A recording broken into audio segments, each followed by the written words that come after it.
All right, I've started streaming, but I'm not sure if it's working yet, so we'll see once people join here. This is a new experiment, and I'm trying out a bunch of different technologies, so I'm not sure if everything will go smoothly. I guess I can check on YouTube to see if it's up. Let's see.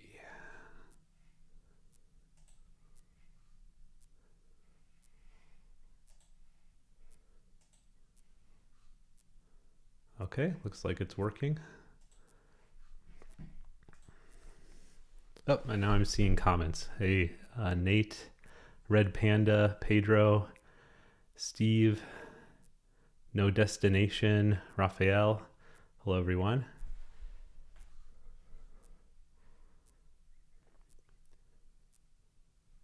Ninja Koniko from Paris. Hello, Pedro.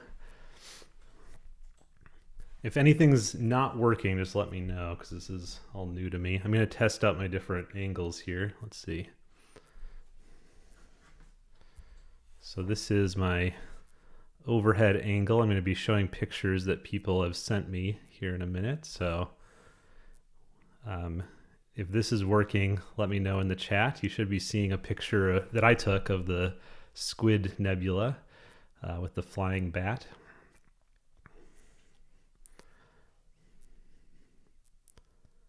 Hey, Earl. Hey, Roberto. Hey, Outsider Sphere. Nautic Hunt. Jay.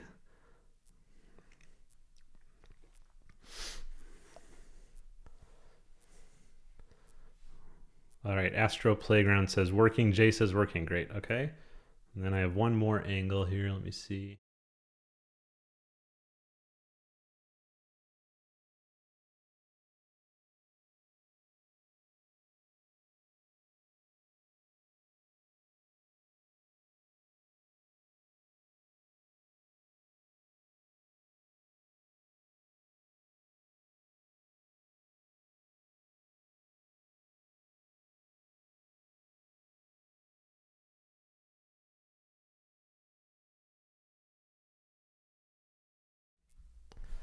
All right, I think everything's working. So 3 minutes until I said I'd start the stream, but I just wanted to work out any kinks beforehand. But I'll just interact with the chat before we get going with everything else. So hello from Greece. Hello, Frank. Oh, no sound. The audio is only on the left for some reason. Oh, okay. Let's see here. Thank you.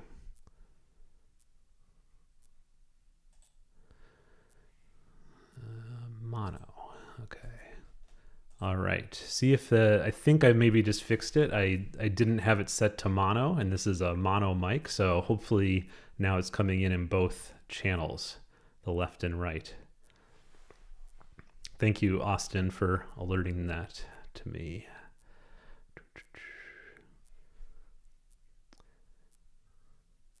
Industry damp something says after midnight but wanted to go to bed, but oh hey, well, thanks for staying up and checking this out. Sami from Lebanon, hi. Okay, Austin said nailed it. Perfect. Great. This for anyone that doesn't know, there's like this software called OBS, so I'm still learning that for streaming. And when you stream, it's like there's a lot going on, especially if you have multiple cameras in the chat. For someone who's sort of a single tasker, it's a little difficult for me to like be constantly looking around at all the different things you're supposed to look at. Hi, Steven. Hi, Steve. Finland says good evening. Hello from Finland. And from Birmingham, Alabama. Rashmi asks, what do you think about the Ascar 71F? I really liked it on my first review. I was using it with the AM3 and the 2600 MC. Then I added the reducer for that latest test, and I think I just got a bad copy of the reducer because the reducer seemed to really wreck the image quality. But then I went out after I finished the review and asked other people that had the reducer, and they showed me their images and they were fine. So I think that's just a case of once in a while you'll get a bad copy of something from Ascar, but it happens with the other producers as well. Hi, Lucas. Red Panda says, I was just watching your video when you started the live. That's nice. I wonder which one. All right. Steve, the ignorant astronomer. Nice to see you. Met you at NEAF a few years ago. Oh yeah, for anyone that doesn't know, that's something I go to every year. It's called the Northeast Astronomy Forum. It's in Suffern, New York, or it's at Rockland Community College. It's I think the biggest astronomy expo in the world.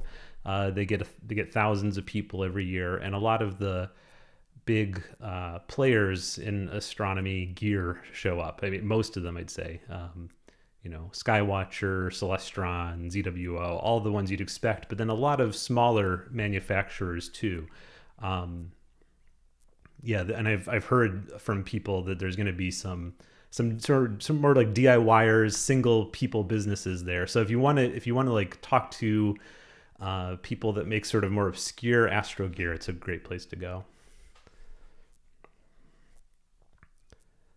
Austin says, in normal photography, people say lenses are more important than bodies. Would you say that still applies to astro or not? Should you get a better lens or an astro mod body first? I would say it still does apply to astro. You can, if you get the star tracker, you of course can then you can stop down a lens and improve its performance because you can take longer exposures. So I would say in the order of things, I would get the tracker first and then, keep the cheaper lens and try that. Then I would get the better lens and then I'd worry about the camera last. Yeah. I struggle, Sami says, I struggle a lot with imaging during galaxy season because the Red Cat 51 is so wide. What do you do during these months? To be honest, I don't do a lot. At least in the early evening part and the midnight part, I usually try to stay up until that you get that first bit of the Milky Way and get some early spring Milky Way, because I'm not really into galaxies, so that's my thing. I just wait till things start rising at 3 a.m.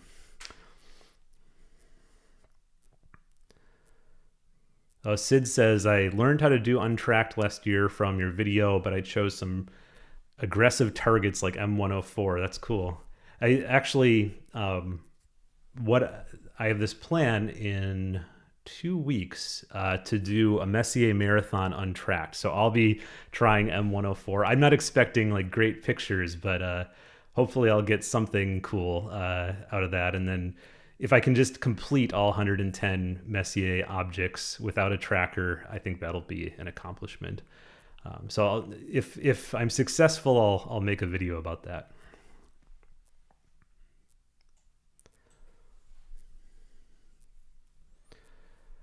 Pedro asked, do you know what I have to look to see if my camera, the Nikon D3500, is compatible with the Zenith Star 61 II? I can tell you it is. You just need I would get the Fladner for the Zenith Star, and then you need a 48 millimeter T adapter for Nikon F mount, and then you just put that onto the back of the Fladner, make sure the Fladner is adjusted right, and then you're good to go. So again, that's the Nikon 48 millimeter T adapter, and I would suggest the one from William Optics. They make one of the best ones because it's a solid piece of metal.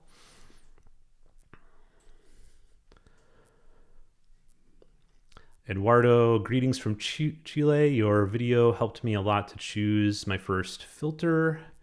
Waiting on the neodymium Sky Glow. Oh, great. Yeah, I really like that one.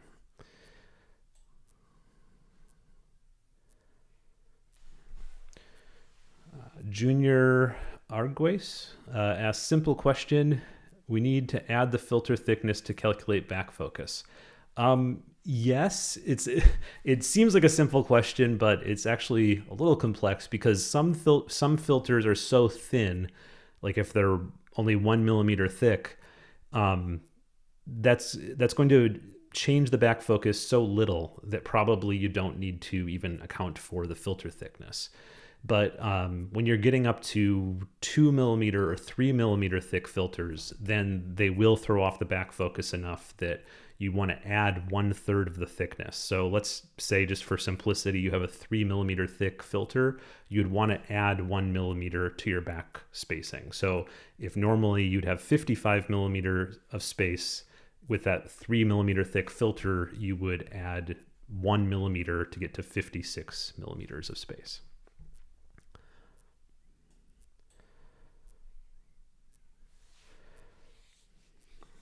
Oh, hey, Darren. Darren's a longtime person I communicate with over email. I'll get to compete this year. Ninja Koniko says there are cool dark nebulas near Polaris, perfect to shoot during galaxy season. Oh, great point. That would be a really nice one to do during galaxy season, is the Polaris flare, is sometimes called, or just the Polaris IFN.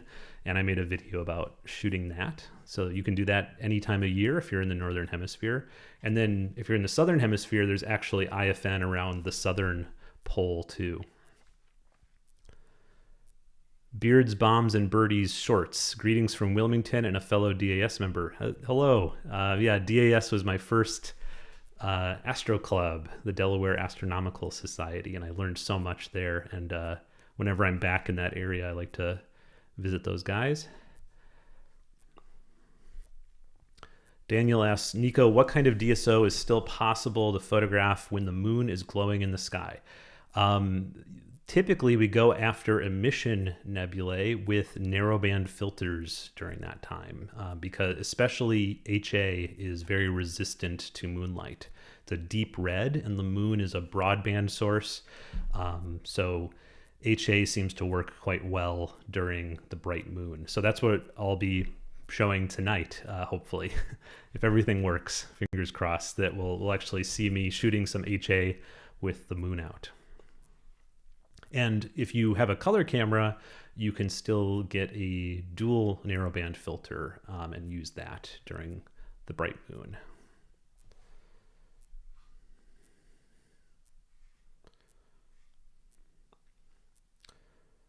How has your experience with filming been after all the astro things started in your life? Do you still practice, study filming stuff? I do, yeah. And I've been wanting to maybe start a second channel just that's like more low key of other kinds of filming things. So I might do that. Because right now, probably most of my filming is just filming myself for YouTube, which isn't quite as creatively exciting as filming other things. So yeah, I'd like to, if I somehow find the time, make a second channel.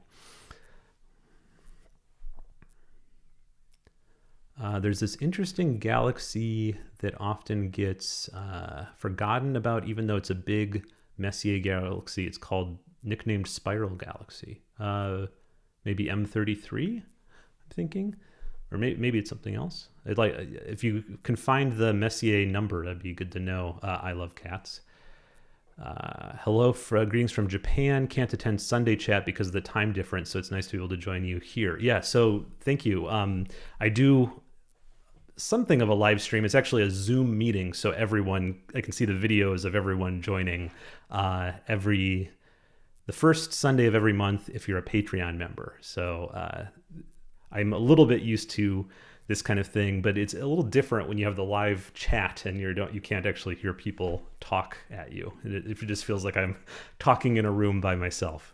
But thank you for that. Yeah. And I'm glad that I could make this happen. I think this would be a good time for me to usually do these live streams, because then I can bring up my remote telescope and be talking while also maybe doing some live astrophotography.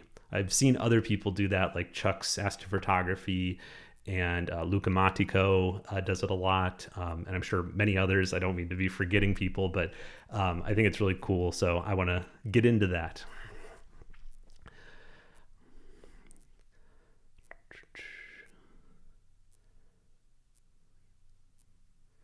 Untracked astrophotography is a way to do astrophotography, but since January, I've had the tracker and it's a very big difference. For sure, yeah. I tell people a lot, it's like I love Untracked as a way for people just to try it out before you have to buy anything specialized. But then most people, if they stay in the hobby, they get either a star tracker or a telescope mount or something like that, because it definitely, there's some added complexity with that, but then it also just makes some things a lot easier. Since you're taking fewer, longer exposures, it definitely makes the processing go a lot faster.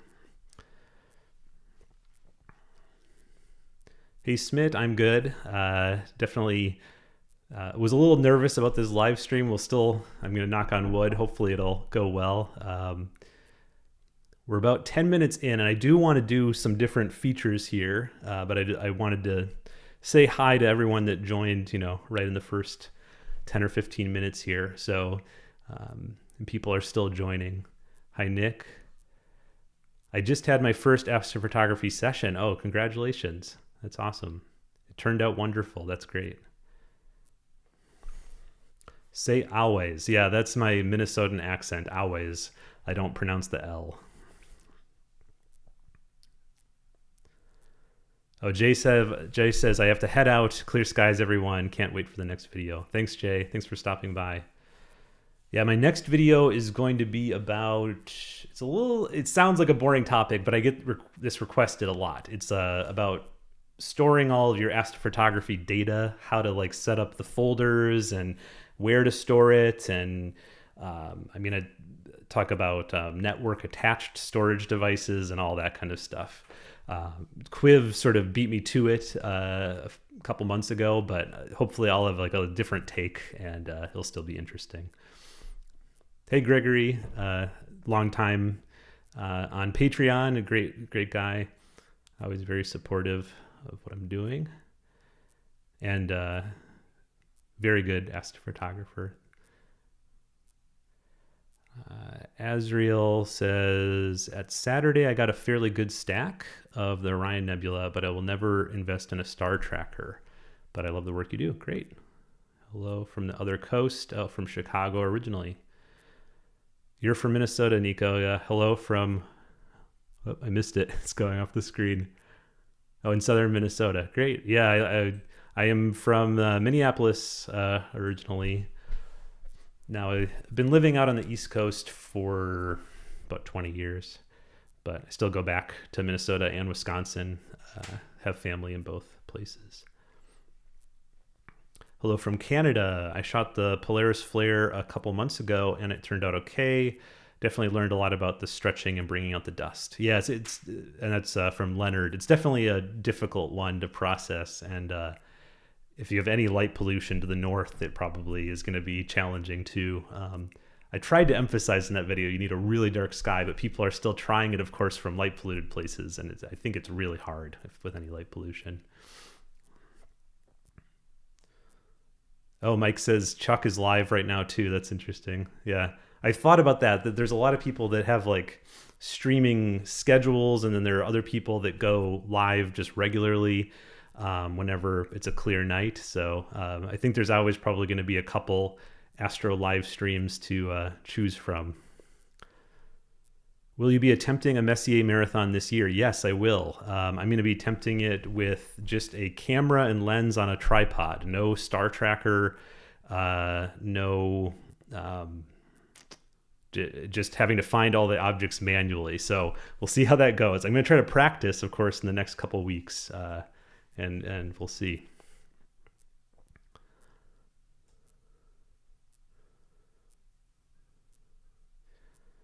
All right.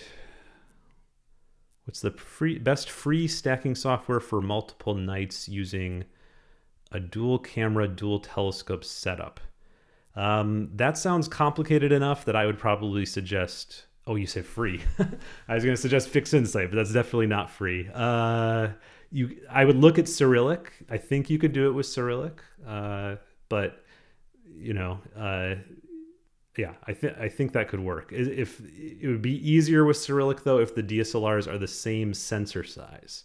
If they're not the same sensor size, you might have to go to sort of manual kind of calibration. I'll have to think about that, Flipper. I'm not sure. Dual camera.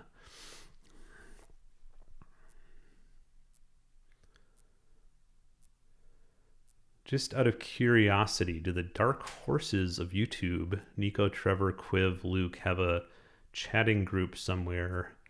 Do you guys exchange your experience frequently? We don't have a group chat. I do have individual chats with all those people. So I do, yeah, probably like at least every other month I'm talking with one of those people about YouTube and astrophotography. Nick asks, dummy batteries are usually better than having multiple separate batteries, right? Yeah, I would say so.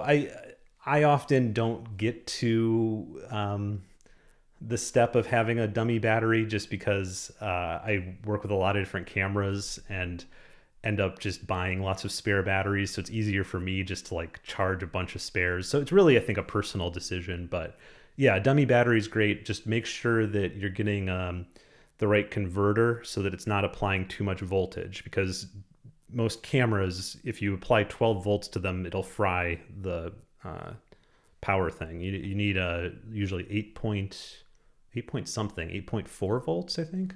So you need a little converter in line to make sure it steps down the voltage to use a dummy battery. Do you always use a dew heater band or only at certain times of year? Out here on the East Coast, yeah, they're always on. But it really depends on your area. If you want to look at sort of your humidity level. So basically, if you live in like the desert, somewhere really, really dry, you don't need to use one usually. But if you're out here on the East Coast, anywhere where we normally get, 50 to 100% humidity, you're going to end up needing one.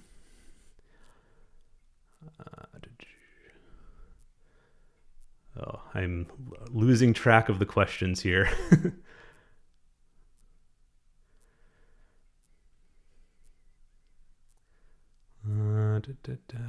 Okay. Smith asks, a specific question here, Nico. Can we make the same frame if I use a Minitrack LX3, like any software, to make sure the target is the same as always? I'm not sure if I understand that question. I think you mean like night to night, can you return to the exact same frame? You would need plate solving in some way to do that, probably. And with the Minitrack LX3, which is a very manual kind of tracker, it might be hard to get to the exact same spot, but the free website for plate solving is called astrometry.net. So if you can load a picture from the previous night and then a picture from the current night onto that website, it might help find the same framing. Worth it to try photographing DSOs with a Celestron Schmidt-Cassegrain versus buying a separate refractor?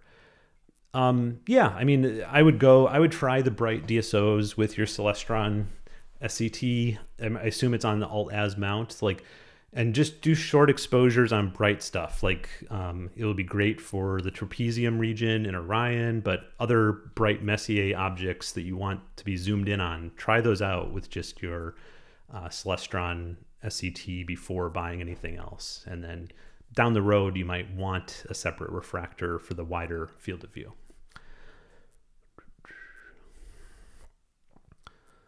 All right. Well, thank you everyone for all these comments. I'm skipping over ones that don't have a question just to try to get through them.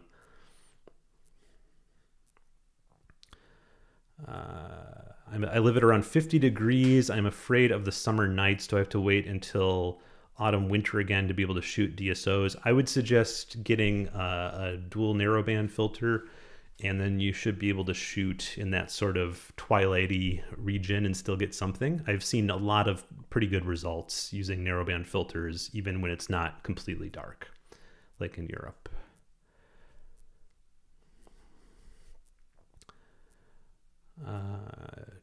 I'm a newbie. What should I purchase? C-Star S50 or Dwarf 3? Also, what's your favorite scope?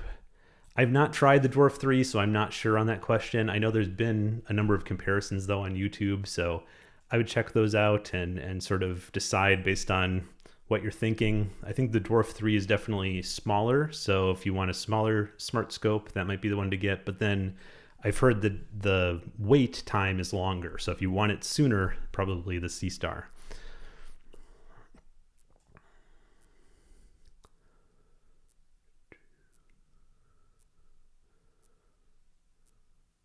Oh, Flipper says, yes, the same sensors. So that was to an earlier question about the best free software for stacking multiple DSLRs. And I would say Cyrillic then is the best. It has a lot of different options. So it'll be a little bit to work through it all, but it can do a lot of cool things for combining multiple data sets.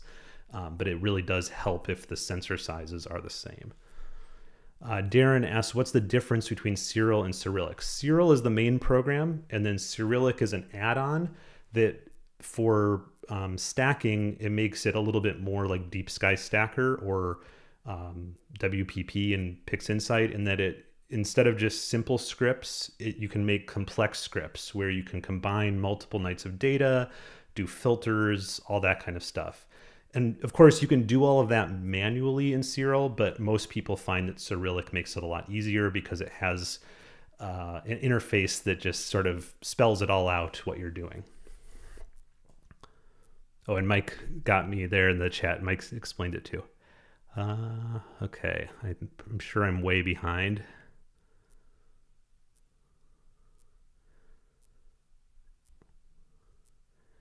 On the East Coast, any tips on where to go for lower light pollution areas? It depends where you are on the East Coast. When I lived in Delaware, I'd go to West Virginia.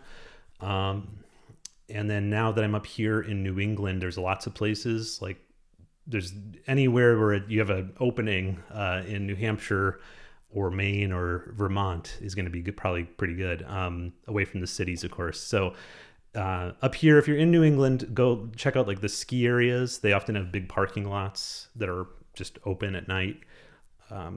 If you're in the more mid area, West Virginia has a lot of dark skies. Can I use a dual narrowband filter with a stock DSLR? What kind of results should I expect? I have covered that. If you go to astrophotos.com, you can see some of the results and what to expect there. Are you planning an all sky camera build? Yes. I'm not sure when I'm going to get to it, but I definitely want to do that for the observatory.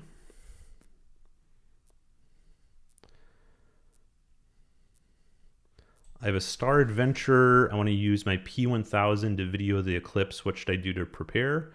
You basically just have to polar align, point the camera and lens at the moon, and start taking video. And turn the Star Adventurer to the lunar mode after you find the moon and have polar aligned. All right, I feel like I'm catching up. Let's see. I'm stacking the Polaris flare in Cyril right now. That's great, Darren. Maggie, who lives with me, has asked, have you ever photographed the star your cat is named after? Yes, not specifically, but Nunky, the star, has shown up in images that I've taken of the Milky Way. It's a star in Sagittarius, so I've definitely done wide shots of Sagittarius that the star Nunky has shown up in. But at some point, I should do like a close-up of just the star. That would be fun. Do you suggest a telescope, or can you suggest a telescope for beginner level? Yeah, so if you watch my latest shootout, I really like that very small telescope. It's called the Askar FMA 180. It's $400. That's what I would suggest for beginners, like on a star tracker kind of thing. How do you like to get drunk? Just the normal way, I guess, wine and beer.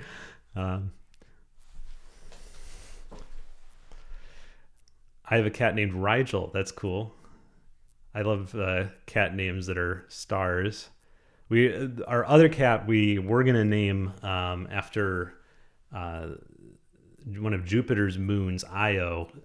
But then we both felt after getting to know that cat that Io didn't really fit. So that cat's now named Strawberry.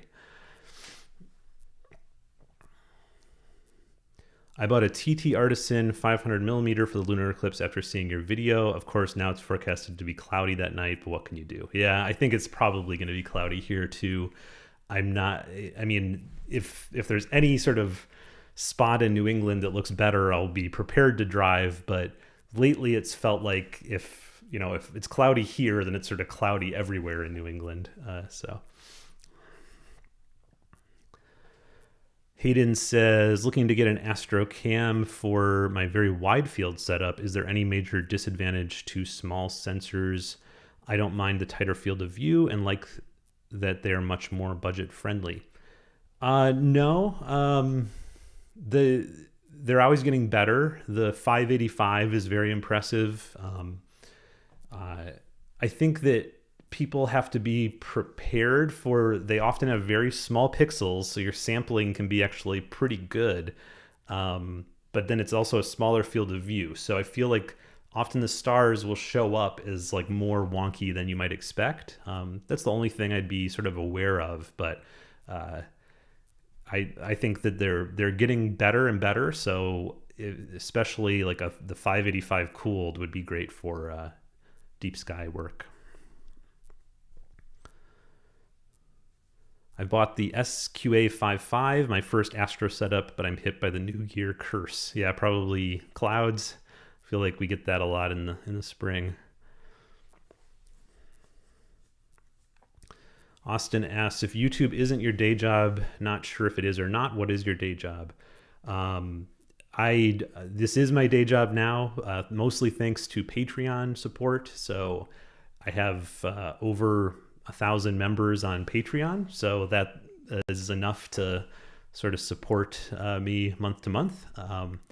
But before that, I was an astronomy librarian, so I worked at Harvard in the astronomy library. And if this ever stops working, maybe I'll go back to libraries if they still exist. Wide field view question. What's the widest I can go and still be able to capture details on nebulas like the heart and soul? There's well, it depends what you mean by details. I've shot the heart and soul with a full sky fisheye, so you can still make them out. You can see their shape, but details, I'd probably say you're looking at like 70 millimeters, 85 millimeters and up. You're going to start seeing nice details as long as your lens is fairly sharp. 85 millimeters, you'll see a lot with nebulas, especially nebulas that big. Looking to get a star tracker, which one would you recommend? Probably the Star Adventurer GTI. I think having that go-to ability is really nice. There's a couple other star trackers that have go-to, the Ioptron Sky Hunter and the Ioptron Smart EQ Pro. I'm sure the Benro Polaris, but I just like the Star Adventurer GTI. It has a large user base, so there's a lot of tips you can get about using it. It works well if you connect it to like an ASI Air or other kind of computer. So I think it's a good one.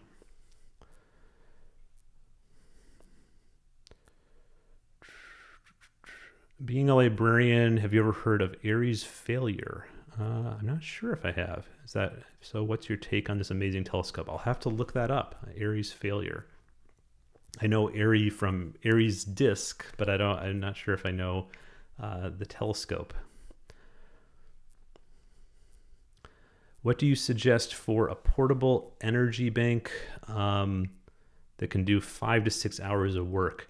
My favorite has been out of stock for months now. It's that Apertura all-night imaging supply. So maybe send an email to High Point and ask when's that going to be back, because that's my favorite one.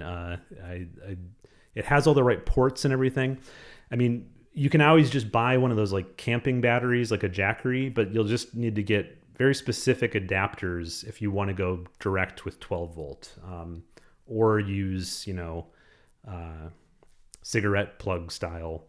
But I've been trying to move away from those because I find they always disconnect, and so I'd rather just go direct 12 volt. And that's my only thing against the Jackeries and the other ones like that is they have weird connections. It's not your standard pin. Joseph says, do you plan to go to NEF? Yes, I will be there. I'll also be presenting at NEAC. I know they haven't updated the website yet, but I'm going to be doing a 4-part intro to astrophotography at NEAC, and then I'll also be at NEF. If you're a Patreon member, every year I do a Patreon meetup. This year I'm going to do it on Sunday because I'll be arriving Saturday midday, I think. Would you recommend the Z61 on a Skyguider Pro with guiding? Yeah, I think if you've already done a fair amount of astrophotography and you feel comfortable with polar alignment and all that kind of stuff, that sounds like a good setup. Looking to shoot the lunar eclipse. Still having issues with fire capture. Is it still possible to do it with Nina? I keep hearing Nina isn't really meant for shooting lunar.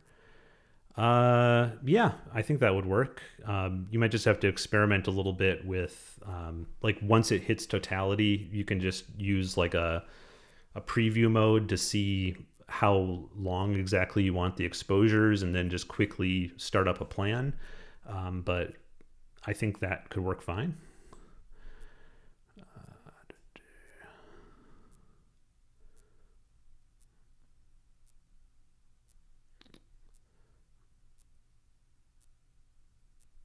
Okay, let me see if there's any more questions.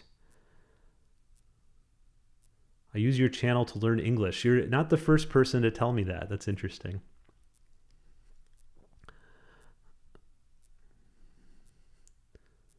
Do you know anything about Skywatcher's AL55i Pro? I watched Kevin's presentation on it. I called him up and asked him for a sample, and he said he would get me one. I don't have it yet, though, so hopefully soon. I know Trevor at Astro Backyard does have it already, so he should probably get a review up before me, but I'll try to get mine up at some point. I'm not very fast with reviews. I feel like I'm getting slower and slower, while other people get faster and faster. Is there laptop software that's comparable or easier than the ASIR's app? Probably not. Most people, I think, not decided. I think most people find ASIR's app the easiest of all of the control software. So, but I would say if you have like a Mac, a new Mac, you can put it on your laptop. And then I think there's a way to put it on Windows laptop too through like a simulator, or not simulator, emulator. So there might be a way to get the ASIR app onto your laptop if that's what you want. But a lot of people will just put it on a tablet to get the bigger screen.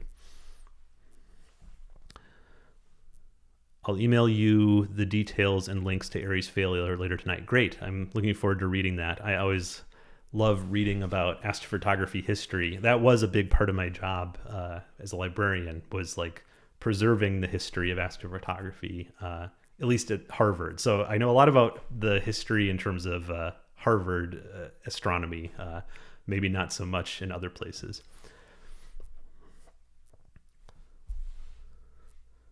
You too, Darren. Have an amazing night. Good luck with the Polaris flare processing. Did you see the new ASCAR 203 Apo? Yes, I did. They have not reached out to send me one. Maybe that's a step too far. I did get to try the 185, which is really cool. And actually, I still have it in the observatory. So, yeah. Oh, thank you, Dave. Yeah, BlueStacks. That's what I was trying to think of for Android emulation on Windows. You could try that to get the ASIR app on your laptop. I'm just getting started with Nina, and the learning curve is very steep. Any tips for getting started? I've tried to switch to Nina, and I I haven't put in the time yet, so I'm not the right person to ask, Mr. Slow. If we get to it, you'll see that I'm still using Sequence Generator Pro, which is not easy either, but I know it super well. But I've heard, and people in the chat can say if this is accurate, that the best for learning Nina is either going to be Chris Woodhouse YouTube channel or Patriot Astro. Those are the two that I hear are really good at teaching you Nina. Why can one not use the camera they are taking photos with to also guide with? Basically, just because that will probably be something you can do eventually with newer camera technology. Because I've heard newer camera technology is going to be able to take basically like continual shorter exposures while doing a longer exposure, but all current sensors don't do that. You can't be taking looping shorter exposures while also taking a longer exposure. So it's just a question of the technology, and probably eventually we will have the technology so that you could guide and image with the same camera, but not yet. Did you try PixInsight on the Mac Mini M2? I don't have the Mac Mini M2. I do have other Mac M's. I have the M1, M3, but in laptops. And yeah, PixInsight works well for me on those. Do you ever shoot using film? I have some fun going back and reprocessing my old film pics with modern techniques. That's cool, Eric.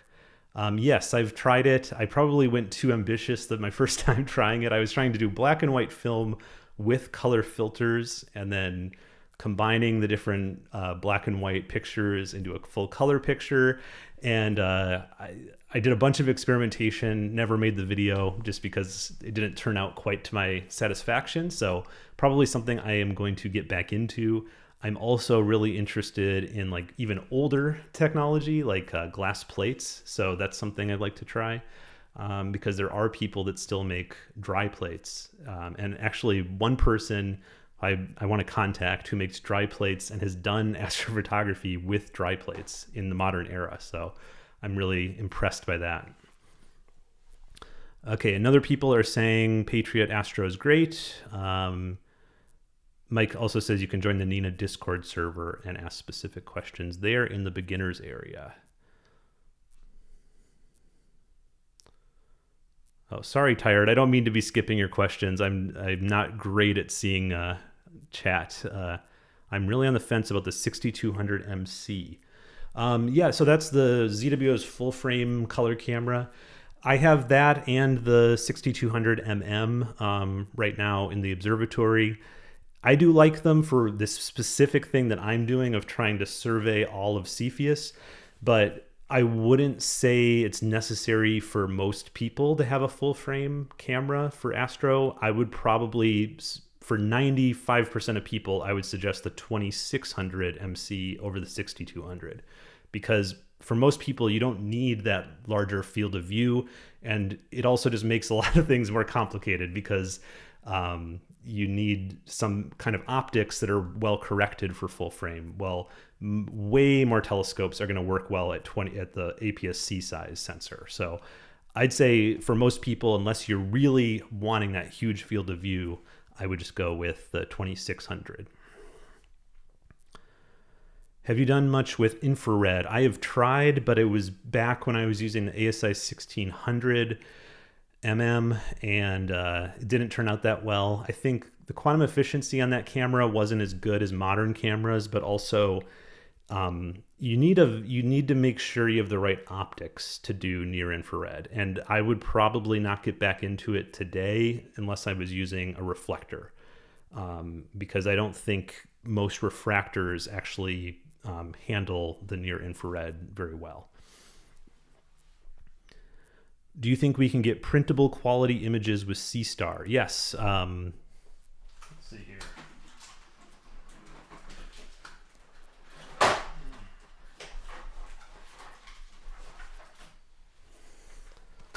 All right, this is a good question, a good sort of transition question here.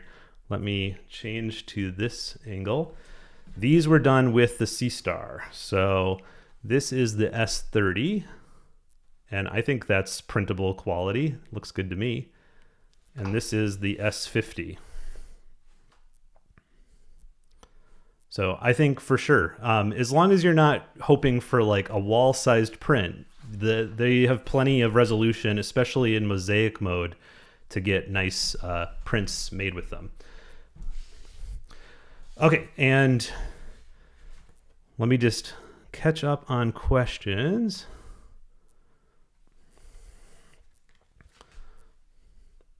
Better 36 millimeter or 2-inch filter wheel. If you ever plan to go to full frame, I would get the 2-inch. But if you are planning to only get up to crop sensor, I would go 36 millimeter, save the money. But on the other hand, I've never actually used the 36 millimeter. I've always gone 2-inch, partly because I know I'm a klutz and I don't want the unmounted filters. I like having the filter cell. So that's a personal thing. If you'd rather not have to deal with unmounted filters, get the 2-inch filters. Will you review a Player One camera? I have 3 of them, but I haven't gotten around to reviewing them. Sometime I will. Reviews are difficult for me. They always take me forever. Darken something. Photon? Darken. I can't. Well, thank you for the super chat. I really appreciate it. He says, love all your videos. You're the one that made me get into this hobby. Thanks for all the help. Thank you. What is your experience with Starfront? Well, I'll save that one, Mario, for later, because hopefully we'll get to actually trying it. Logging into my Starfront rig, and we'll see, and I'll talk about it when we get to that. Will you review? Oh, you already asked that. Thoughts on Vespera line? I did review the first one. I think the challenge with Vespera now is the C-Star and Dwarf are so much cheaper and have comparable features and quality. So that's going to be the challenge, I think, for Vaonis going forward. I hope that they maybe can find a way to get their costs down too, but it might be, I'm sure it's difficult.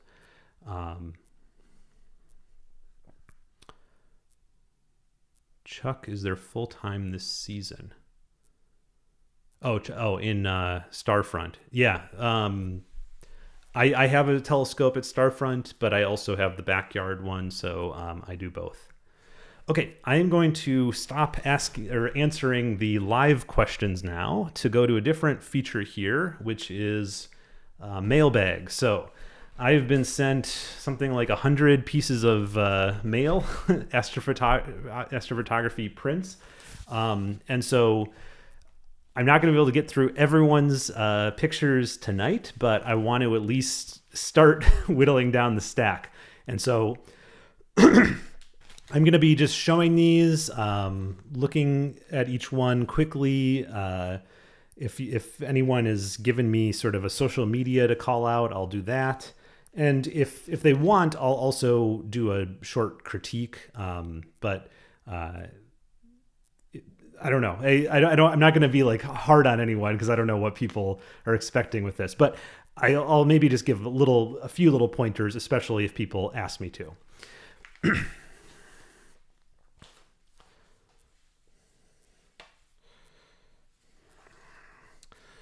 All right, let me switch the angle here.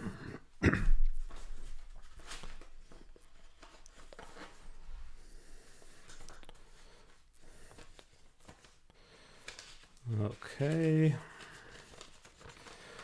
So this is from Joe. It's obviously of the Orion and Running Man nebulae. This was taken with the ASCAR 71F. And they used both the SV Boni dual band filter and broadband in the stack. All right.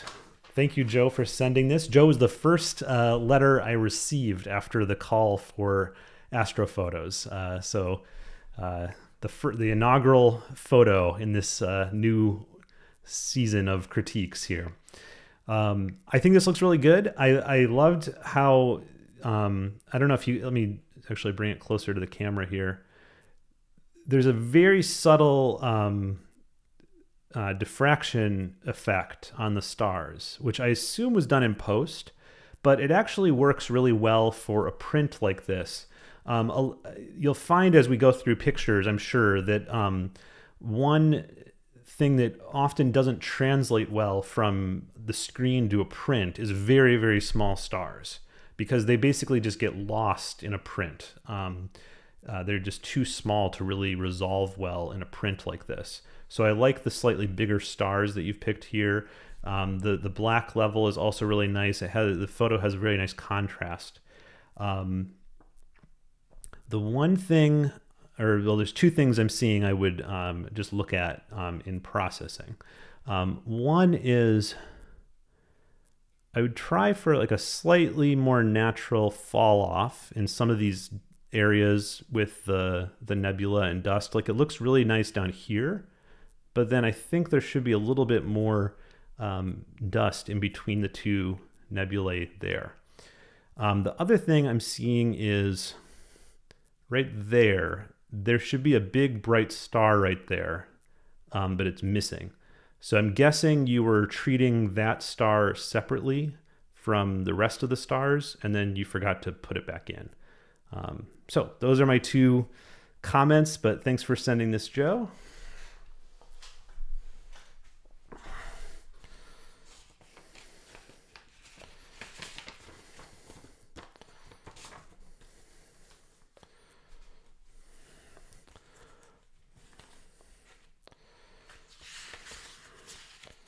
Okay, next up we have Gary Opitz, and Gary took this in fall of 2023 with a Tech 140 Apo and an ASI 2600mm using SHO filters. And total integration is just under 4 hours. So I'll zoom in here on the picture so you can see the details. It's very nicely detailed. It's a very nice refractor that he's using.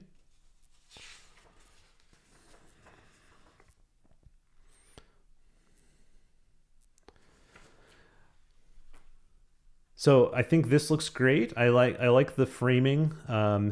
This looks really nice. Of course, I'd say whenever you're shooting the bubble nebula, for anyone that wants to shoot it, or maybe, is it supposed to go this way? I can't remember.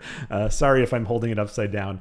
But for anyone that's shooting the bubble nebula, I'd always probably center that. Whenever you have a nice circular planetary nebula, I think central framing is always gonna look best. Really, the only thing then you have control over is rotation. But I think that he picked a good rotation here for the surrounding nebulosity. The only thing I'd critique about this one is the color. And it's probably a combination of the colors you picked and then how it's being printed, but it comes off a little bit sort of dull and brown in the surrounding area. So I'd maybe just, for the print at least, sort of tweak the colors and see if you can bring out a little bit more color variety in the, the HAS2 mix, because it's a little bit monotone in its sort of orangish brown color.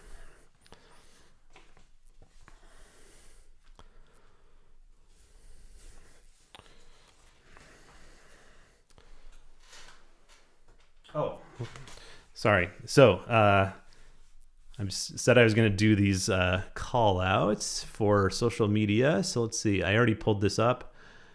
Gary is on Astrobin. Let's see if this works.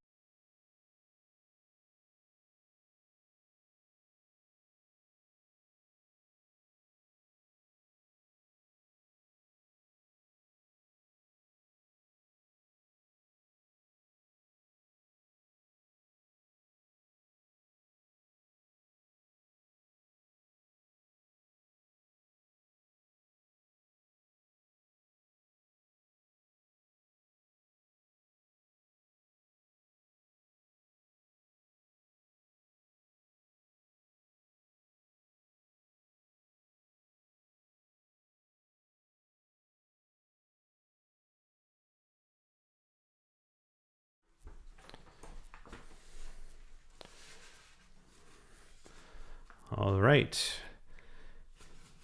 We should all probably know what this one is. This is in Cygnus, the North America and Pelican. This is from Luke, who shot this with a modded Canon SL2, a Samyang 135 lens at f2.8 on an Ioptron Skyguider Pro without guiding. Oh, wow. So, and he said he used an HA clip-in filter and got 6 hours of 3-minute subs in HA and then 2 hours of 2-minute subs in RGB. That's impressive to use an HA filter unguided. And I think this came out really well. I like how dramatic the contrast is. It really makes this sort of central nebula complex pop, but then you have these tendrils going in different directions here. And then the other thing that strikes me is there's a blue reflection nebula up there and then a blue star down here that make this nice sort of central line right down the center of the composition. So I don't know if that was intentional or a happy accident, but I immediately saw that and thought that looked really good. Yeah, and I think the print came out really well. The only critique I have is that I'd maybe try to preserve some of these highlights just a little bit better. And with 2 hours of RGB subs, I might have also tried to maybe just blend a little bit of that in a bit more to get a bit more color contrast in here. But overall, I really like how you printed this very high contrast. I think, but still seeing some of these dimmer things coming off of this main section here. So good job, Luke.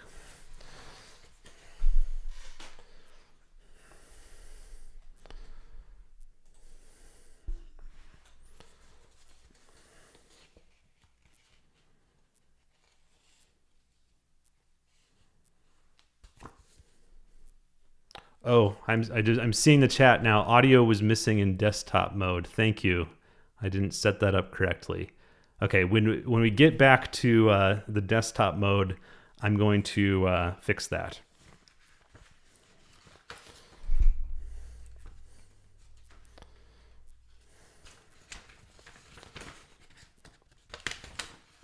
Oh, Luke is on the chat. I assume that's the same Luke that we just saw his photo.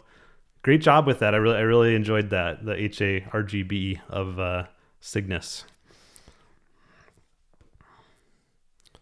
Okay, which way is the correct way to show the Pac-Man? I think like that. I can't remember now. Okay, this is from Ian in Alabama, and this is the Pac-Man NGC 281.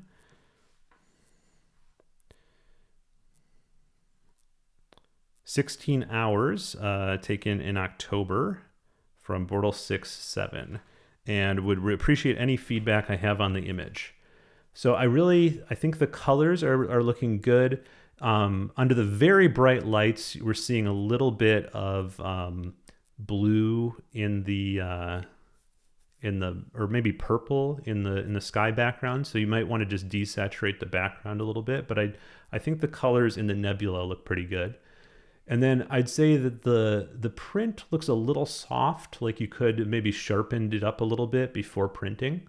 So that'd be my only other critique. But I really do like the finish that you have on this print. It's my preferred, I think, finish for astrophotos. It's like, on paper at least, it's like a semi-gloss or a luster. Glossy can look good too, but you can see my lights here, and glossy will reflect light even more dramatically than that. So I do like this sort of luster for a print surface.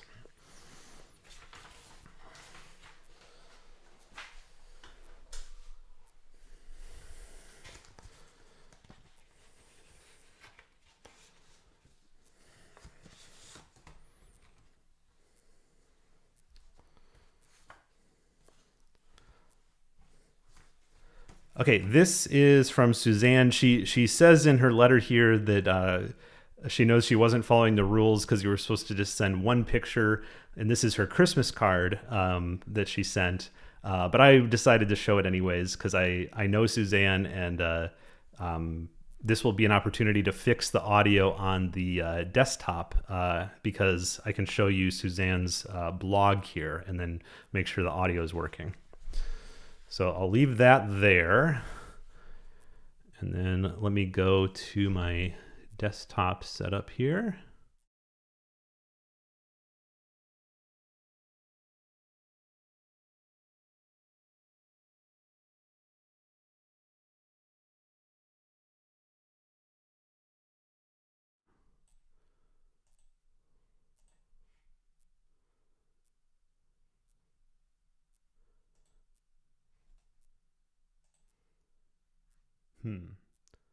No, that doesn't seem to be working right. Let's see. Mono. Can you hear me now? I think so. Hopefully. It might take a second, so I'm gonna give it a second here to see if you can pick me up. I am talking now. We'll see if the audio comes through. Okay, left ear. Okay, I think I switched it to mono, so the right ear should be coming in here in a second. Now someone's saying good. I think I fixed it, so we'll see. Anyways, the last print that I showed you here, this is from Suzanne Beers, and I just wanted to show you her website. I still really enjoy when people have astro blogs that I can subscribe to. And Suzanne's is really good. She's always going through her complex ideas for technology and giving you all these cool things that she's up to with her rigs. So I like reading this a lot, and I'll just do a shout out here for Suzanne's blog.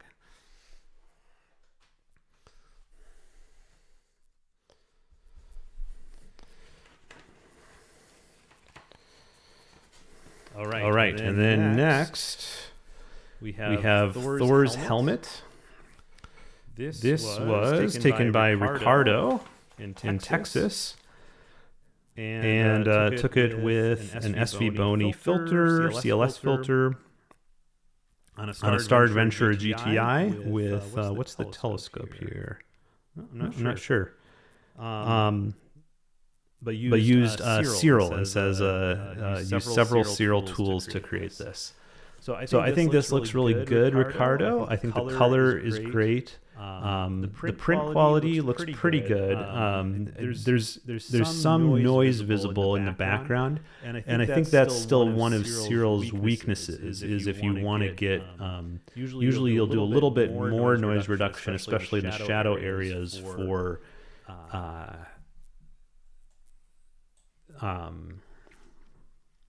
Oh, I'm sorry. I messed up the sound now. I'm still trying to get used to this. Okay. Let's see. I think I fixed it, but we'll see here in a second.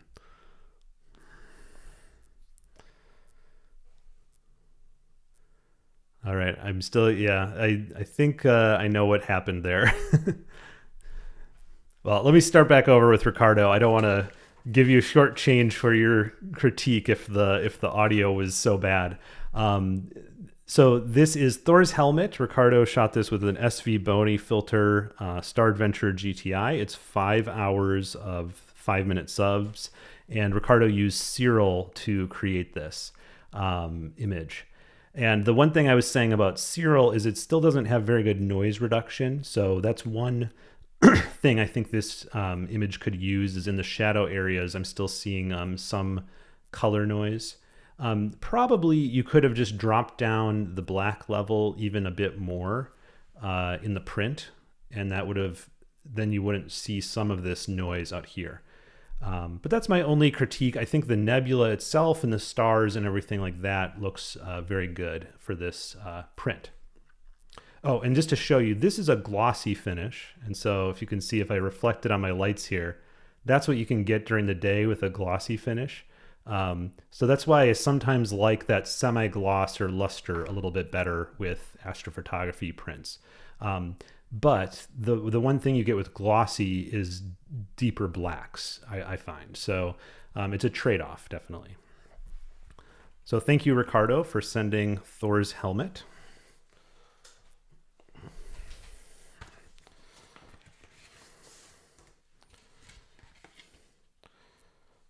All right, this is from David, and this is sort of a unique thing. It was a card that David printed from Shutterfly. And this is yet another finish. This is matte, which I don't usually do, but I think here the matte looks pretty good. This is, of course, Orion and Running Man. I think this looks good. The stars look nice and bright in this image, and there's good contrast with the background. And I'll show you some of the details here. The one thing that stands out to me is the dust around Orion and the Running Man came out green, and I'm not sure if that's the print or your original image. But David did mention here in the card that he struggles with the processing software, Cyril or PixInsight or whatever it is.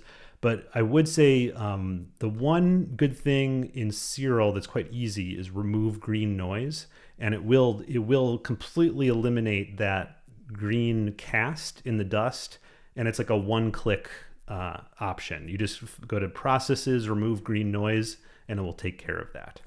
But that's really the only thing that's really standing out to me. Otherwise, I think this is quite good. I guess the one other thing I'd say is when you do a picture of the Orion and Running Man like this is Orion centered. But if you go to Orion and then you just slightly move the framing in ASI Air, you can just go to the planetarium icon and then just slightly move your framing a little bit like this. I think it might look better to center this part of Orion down here so that the Running Man isn't quite pushed up into this corner.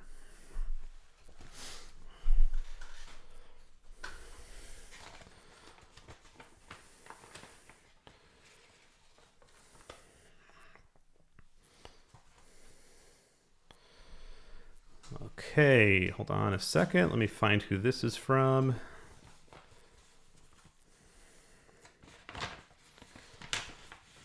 While I'm opening this letter, I'm going to look at the chat.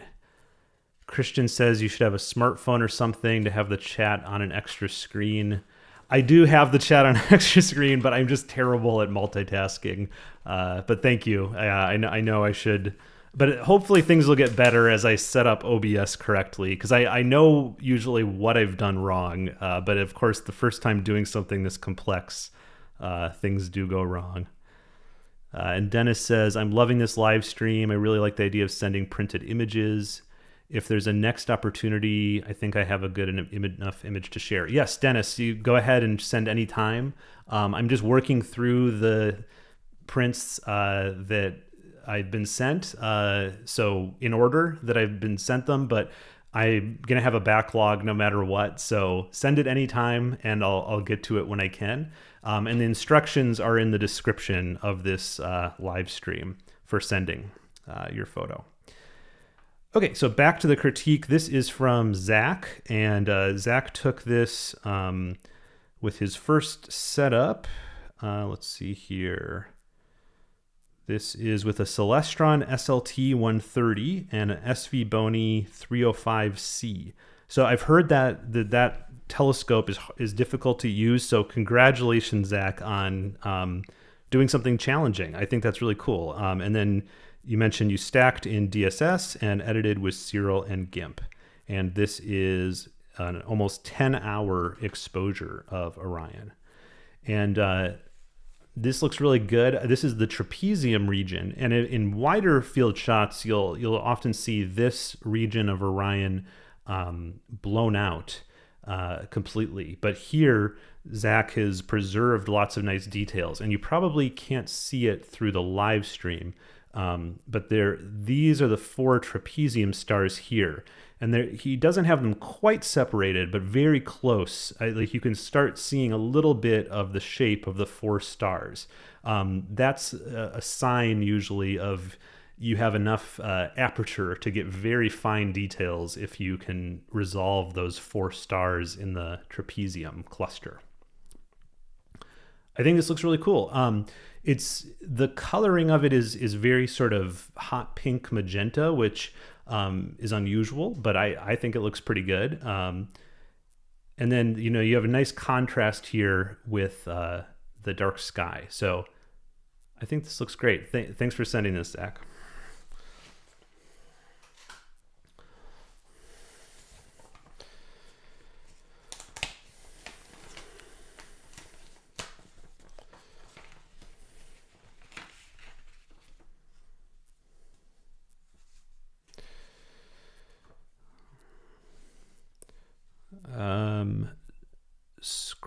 Scroop likes toast asks, can I send you a poster if it is large enough for you to really critique? No, don't send me a poster. I have a small PO box, so the biggest you can send is small print like this, 5 by 7 inches, or I think it's 13 centimeters across. That's the biggest I want. So just something that fits in a normal envelope like this. No huge prints, please.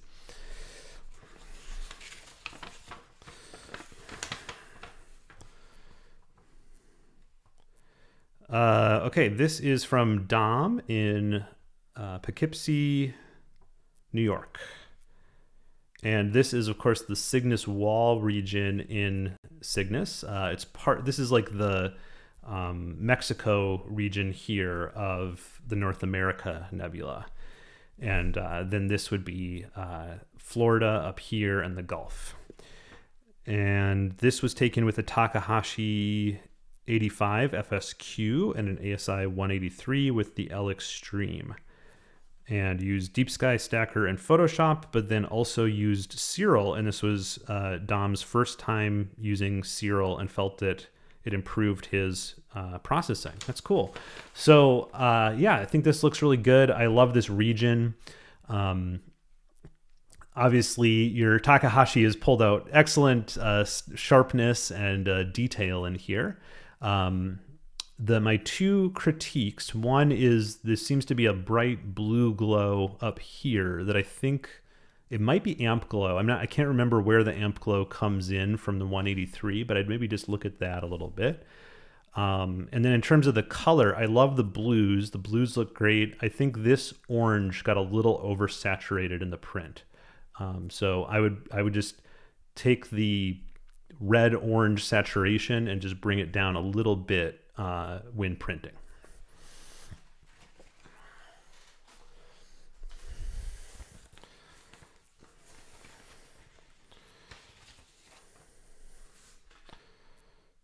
Okay, let's see what's the best orientation for this one.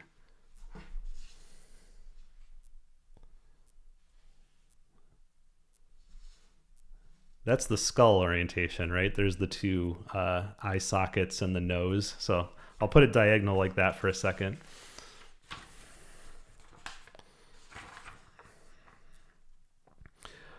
Okay, this is from Luca, who's from Italy. This was taken with the Sharpstar 76 with reducer on the AM5 with a 533. So hence the square sensor, and the L Enhance from a Bortle 7 Sky. And Lucas says that they took out the individual red, green, and blue channels using GHS to get decent separation with the blue. And have I ever done anything like this? Do I think he took too much artistic freedom? No, I don't think so. I think artistic freedom with especially narrowband processing is great. I don't have any problem with artistic freedom, and I do that too. Yes, I do separate the blue channel from the red when I use a dual narrowband filter and stretch them completely differently. I think that's sort of what you have to do with most nebulae to get the O3 to show up at all. So, because otherwise the red HA will just dominate that. So I think that this looks great. I like the coloring. And I don't think that, it's definitely not overboard with saturation. I think that you've maintained a lot of nice white in the center of the rosette, which if you take just a natural image of the rosette, you'll find that this part is actually quite bright.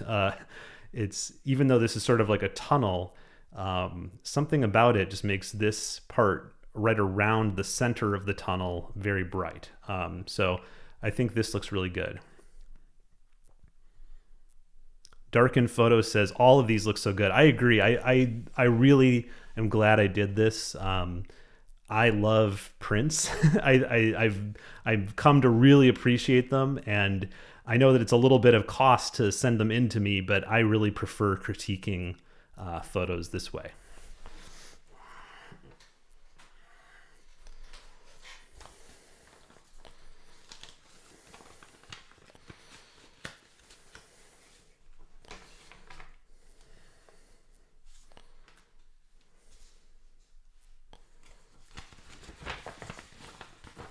Okay, this is from Dale in Arizona. And this is definitely a different take on Orion. I like it. It's very, I often get the critique or whatever you want to call it, that my images look painterly. And I would say this one looks very painterly. It almost, a lot of this sort of looks like brush strokes to me. But I don't see that as as an insult. I like painterly astrophotos, especially when you can bring out all kinds of different cool color combinations that maybe other people haven't in an astrophoto, to make it something unique and something that's your own.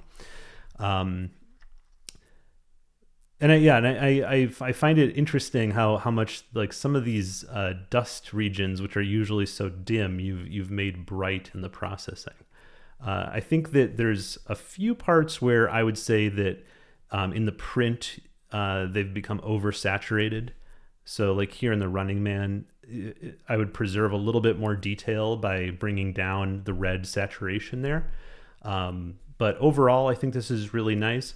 The one other thing I would say, and this is of course personal preference, is on screen, these very, very small stars will still show up, but in a print, especially a print this small, we really lose those small stars. So I know it's a lot of work, but sometimes when I'm planning to make a print, I'll go back in my processing and actually do the star processing differently and not shrink them so much.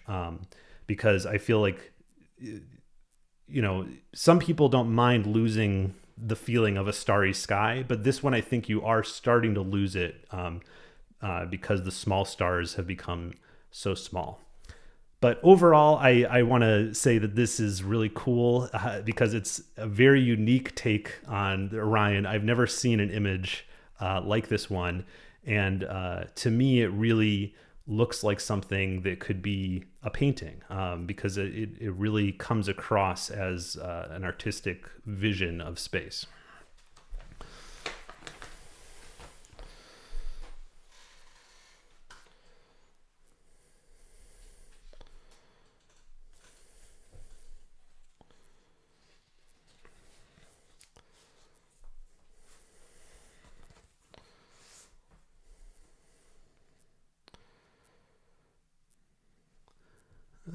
What's this?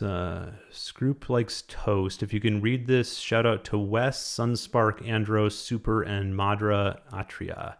Okay, these are all people on the Nebula Photos Discord that I guess have helped you. So that's great. Thank you for shouting them out. And you're leaving now. So yeah, thank you for coming, and I appreciate it.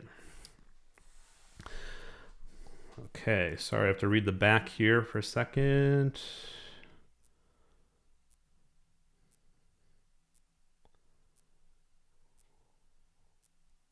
Okay, so this is from David in the UK, who said that he completed the entire Messier catalog and then moved on to the Caldwell catalog of objects, and then was shooting this one while it got dark. And so this is only a 45-minute integration. That's amazing. And this is Caldwell 23, the Silver Galaxy, I guess. I haven't heard that name. That's interesting. But David was just amazed at how well this came out with such a short integration. And I agree, this is really cool. I'm not typically a Galaxy person, but I got to admit this one is really neat. How just the edge on Galaxy, but with so much detail in that dust lane. That's really cool. And I don't really have any critique for the print here. It's interesting. It's like I guess it's glossy, but it doesn't. Yeah, I guess it does show a fair amount of gloss. Yeah, so it's glossy. The background isn't as dark as some of the others ones we've seen, but I think it works well here because it feels very naturalistic. And if you just took the blacks down globally, I think you would start losing a lot of the actual color detail here in the dust lanes. So nice job, and I hope that you can finish the Caldwell catalog like you finished the Messier.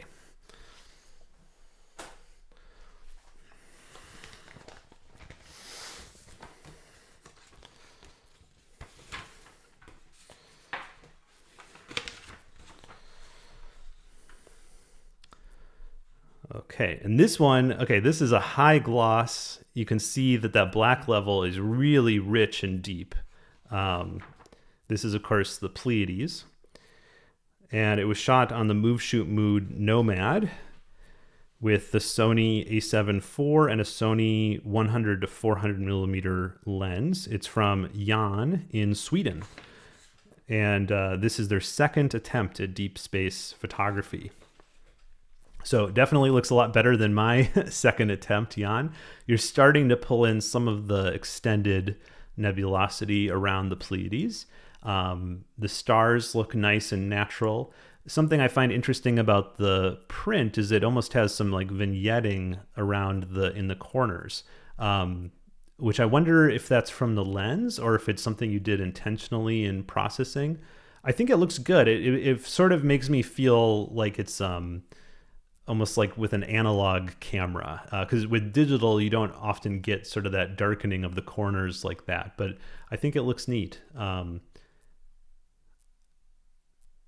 Probably I would maybe do a little bit of star sharpening or not stretching the stars quite as much, but I could see how this is a pleasing effect too, if you just really like seeing a lot of stars in the picture. And this being a star cluster, I think it is appropriate to show a lot of stars.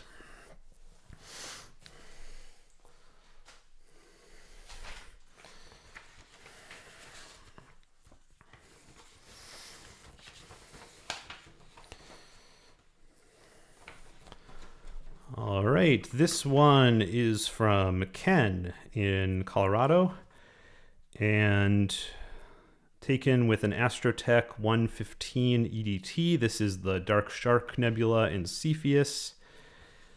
All processing done in PixInsight, taken over 2 nights, 16 hours total with the L-Quad Enhance filter. Interesting. I don't know if I know that filter. I wouldn't think you would use a filter in a dark nebula, but that's interesting that you did. But from Bortle, no. Does it say the Bortle here? I don't know. Well, anyways, I'm trying to read through this. Oh, wanted to comment on this effect, this lighter area here and here. This almost looks like a registration effect to me, where this brighter part might be in some of your subs but not others, but it could also be a calibration thing.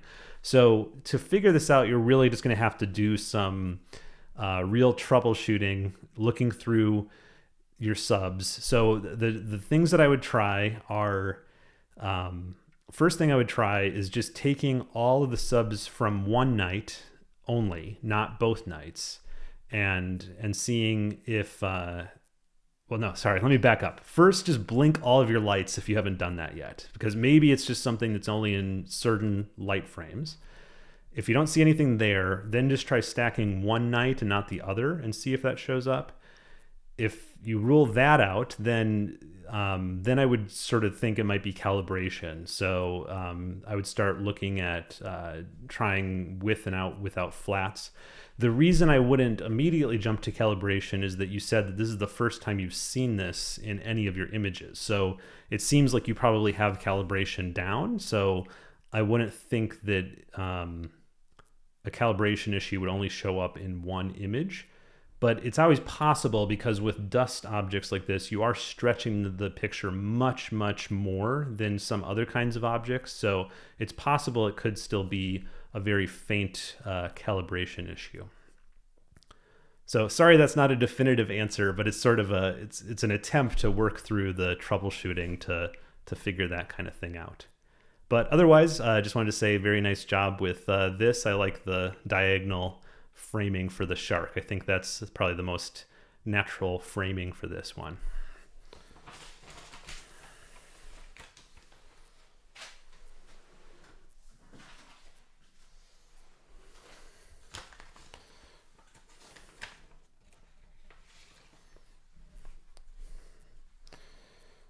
Okay, this is from Imran. Oh, and Imran said that was planning to go down to Texas for the eclipse, like me, but then ended up in Maine. I ended up in northern Vermont. But I think this is a great picture. I love the huge amount of black, just with the eclipsed sun there. And then Imran said that this little dot there is the Earth. So he composited that in to show the size of the Earth next to this giant prominence that we all got to see if you saw the total solar eclipse. So that's really cool to show the scale there. All right, nice job. I don't really have any critique. I actually really like the framing of this as a 4x6 print. Good night, Christian. Thank you for coming.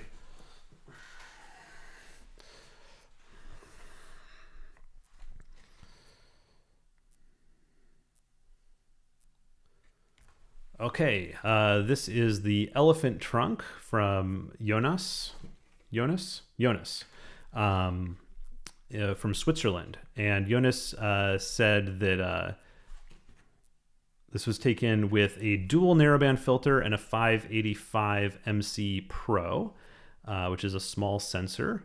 Looking for any kind of critique. I don't really have much of a critique. I think it looks really good, and it shows you sort of the power. I think someone earlier was asking about small sensors for deep sky. So, I mean, this shows you can get a very nice print from one. I like the sort of more muted colors. I like the gradation from blue to green here. The only thing I would maybe try is just bringing out just a little bit more contrast in here, just to make the elephant trunk get a little bit more pop. That's the only thing that sort of stood out to me. And Jonas did give me their Instagram. So let me just show that really quickly. It is JANNE Java. So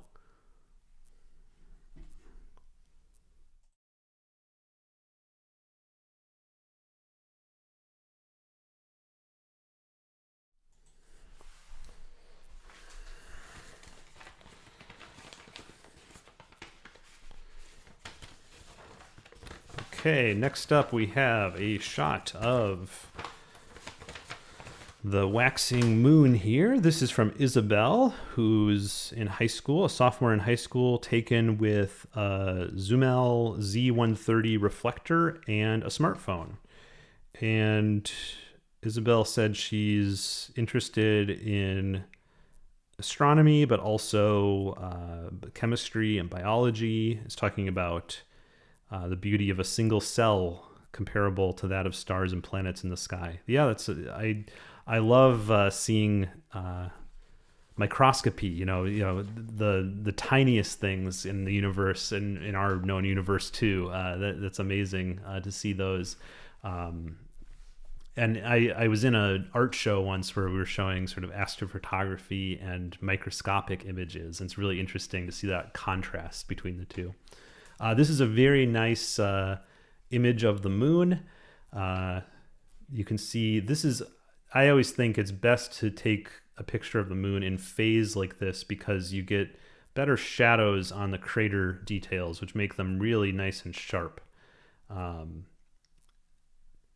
My only critique is this crater down here, which has like these nice like lines coming out of it. I don't know what to call those, but it's a little bit blown out to see those details. So maybe just a tad overexposed, at least in that part of the image. But otherwise, very nice print. And this is again from a cell phone with just a Dobsonian. So this just goes to show you very modest equipment. You can take really excellent photos of objects in outer space. Our moon being a great first project for astrophotography.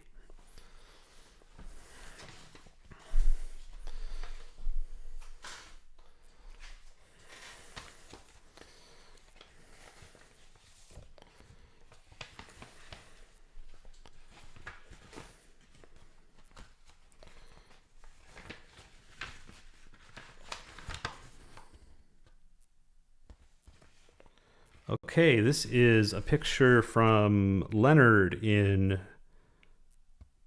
Canada, New Brunswick, Canada. And this was taken during the Perseids meteor shower when, and I was in Wisconsin during this, looking to shoot the Perseids like Leonard was, but I got the same thing where it was like, we just got an amazing aurora show. This was in August this year. And Leonard says that he was like looking for Perseids, but then of course got the aurora, which made it hard to see the meteors. But then he sort of had his eyes closed and saw something bright in the sky and opened them up and saw a giant fireball. It's not in this picture, but it was just off of like where the camera was, I guess. But those are always cool to see in person. And he still composited in a few meteors here into the nice shot of the aurora. I'm sure other people in the chat have also gotten to see the aurora. We've had a very active solar cycle, and here in the U.S. at least, I think also in many parts of Europe, we've gotten to see some nice aurora in 2023, 2024. Thank you for sending this, Leonard. Very nice shot. I like how you did the foreground with like the sort of light painting, I guess, of this nice triangle shape, and then the dark. It looks really good.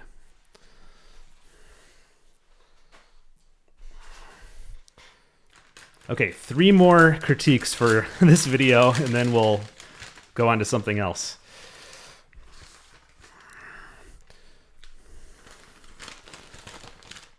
Okay, this is the Rodden Fish Nebula. It goes by other names as well, but this is in Cepheus. I've shot it before. It's a really cool dark nebula, challenging for sure, but well worth trying if you want a challenge. It's in northern Cepheus, or sort of central Cepheus, I guess. And this is by Stefan. This actually won an award in one of my monthly imaging challenges on my Discord. And I can show you here Stefan's YouTube channel really quickly. Now, I might have to fix my sound again here. Let me go to that scene. 1 second.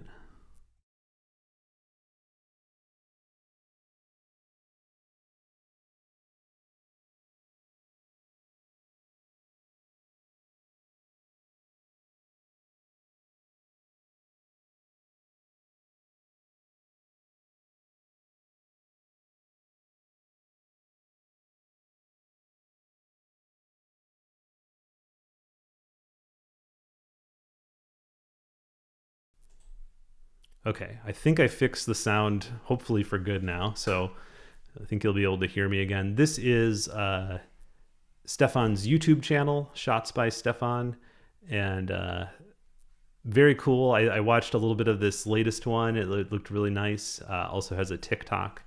Oh, and did I miss one here? Let's see. Oh, yes. So if you remember this image I showed before, I guess I missed this one. This is Space Side Photography, who took this image. All right, two more. Let me go back to the overhead shot.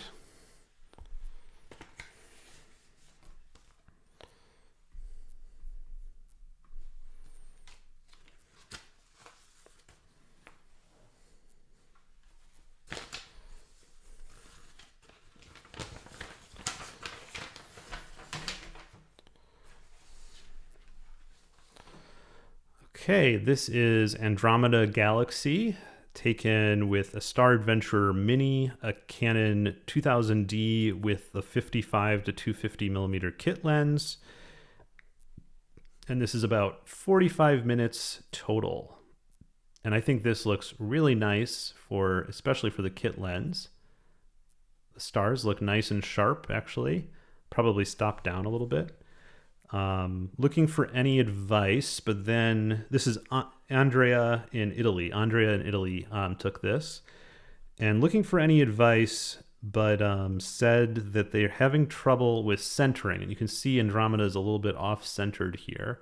Using the ball head they have, they just find that the adjustments are hard to be super accurate. And asks if they should get a different tracker or a go-to. It sounds like you're probably more on a budget, so I would probably even just suggest trying to add the declination bracket that Skywatcher sells. I think that will work with the Mini, but look that up and make sure I'm right. But if you get the declination bracket, that should have a slow motion control for adjusting things a little bit. So that might help. But then I think, yeah, also just upgrading to a tracker that has something like that, like the regular Star Adventurer 2i has both the buttons for moving RA and then the slow motion control for moving in deck. And that would help get things centered a little better, not using a ball head.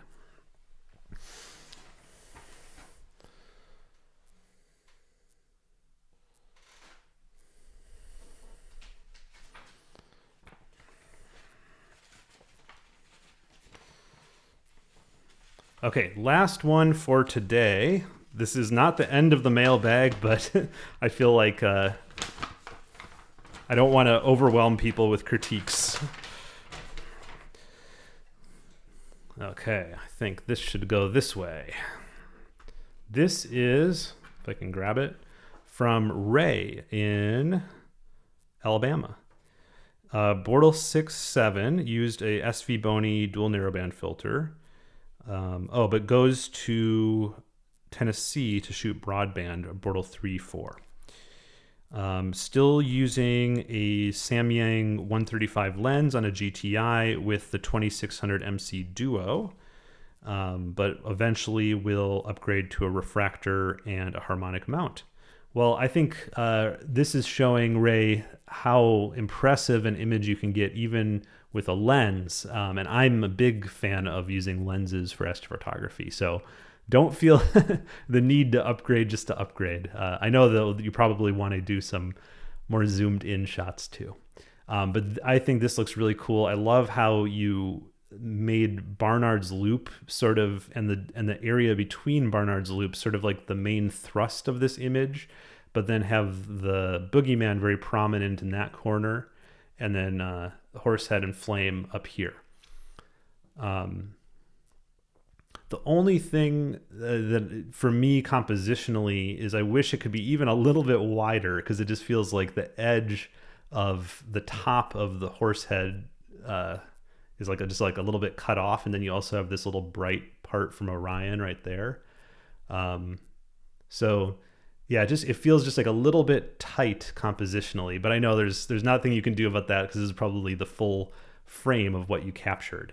But overall, I actually do think it's very nice compositionally how Barnard's loop sort of presents as this smile in this orientation. So looks good.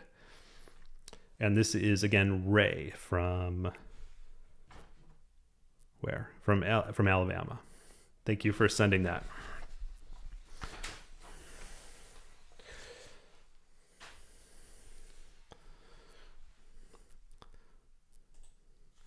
Okay, so thank you everyone for hanging in here. I don't know how many are on the stream,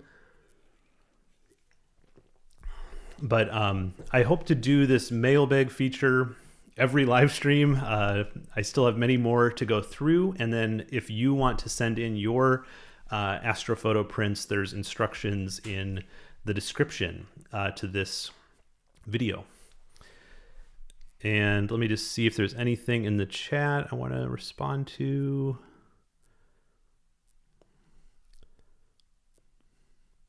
People are talking about ASCAR filters, different combinations. Sounds good. Oh, Mike said 161 on the stream. Oh, hey, Hatham. Hatham's my good friend in Boston. Loved all the prints. All right, so I think it's dark enough here in New Hampshire. We'll see what we can see. Let's see if my laptop is online. Yes, it is. Okay, I'm going to switch to my monitor, and hopefully that doesn't mess up the sound. Okay, looks like it's still good.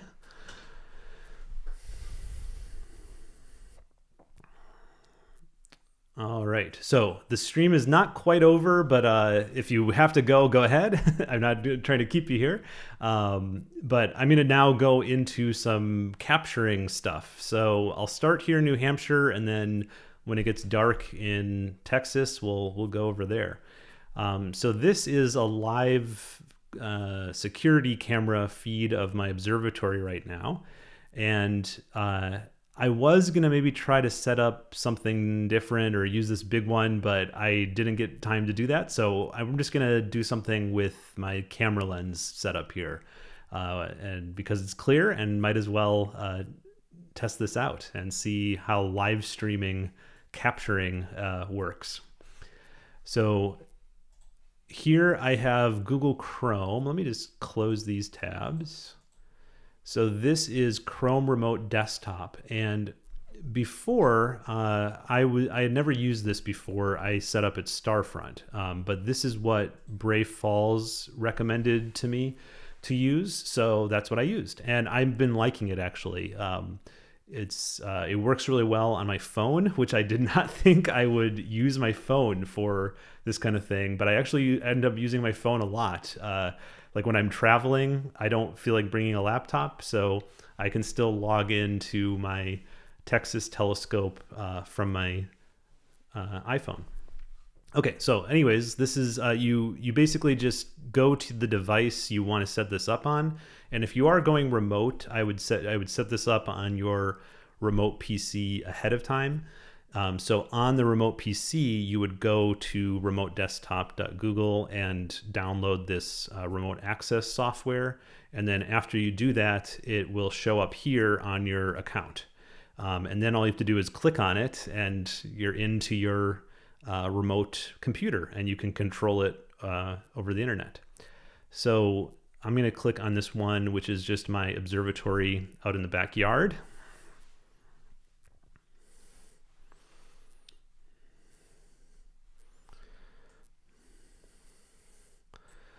All right, let's see here.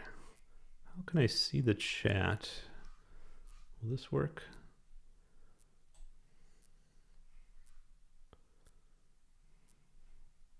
I'm going to move the chat to this screen just because I don't think I'm... Oh, and then it disappears. Someone will have to teach me at some point how to get the chat to show up when you don't have OBS live. Okay, I'm not sure. All right, so this is my laptop, and I use PhD2, which is pretty standard. Let's see if it's clear out just by looping some exposures here. Maybe. It looks a little hazy, doesn't it? I think we might have some high clouds there. I can actually even see them moving through, I think. Okay. Well, this might not be promising. I guess we can still just do this and see if we can get anything, but it doesn't look great. That's New Hampshire for you. It's supposed to be clear, and it's actually thin clouds.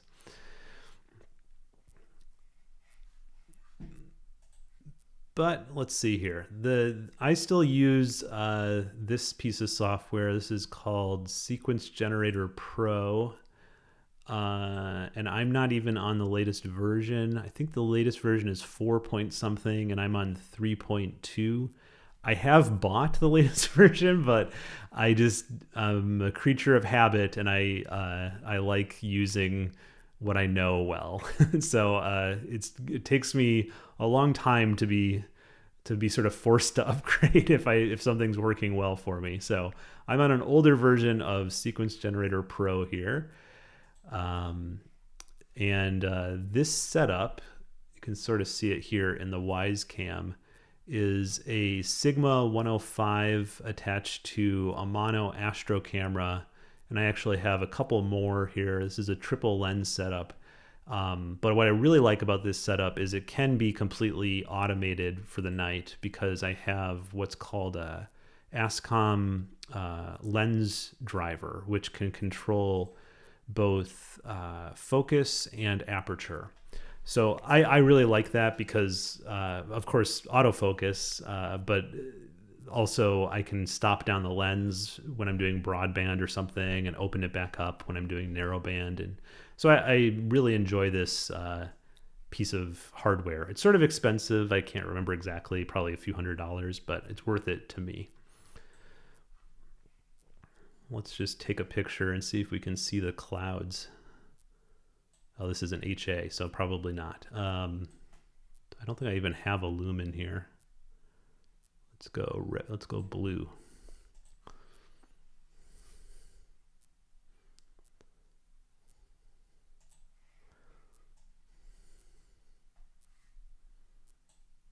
Yep. Those clouds almost look like a nebula, don't they? I've often thought that it'd be cool to just do some like sort of some art side by sides of clouds, here on Earth and space clouds, because they often take the same shapes. Well, I'll go back to the chat here a second. Hello, Splashy. Hello, Super Fun Man. Yeah, that chat was from the YouTube live stream. I don't understand how to pin it so that it doesn't disappear. I'll have to figure that out at some point.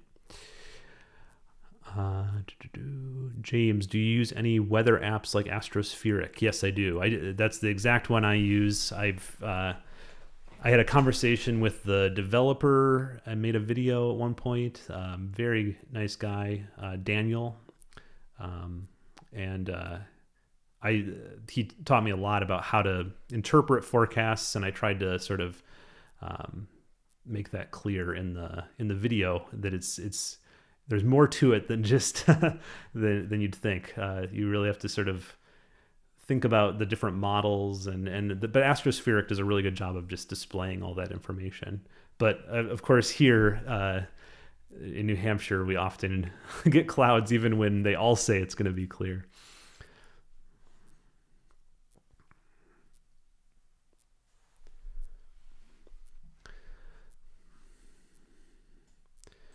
Well, let's see here. Let me go ahead and go to this object. Let's see if we can plate solve, even if it's cloudy. So I'll unpark my telescope here.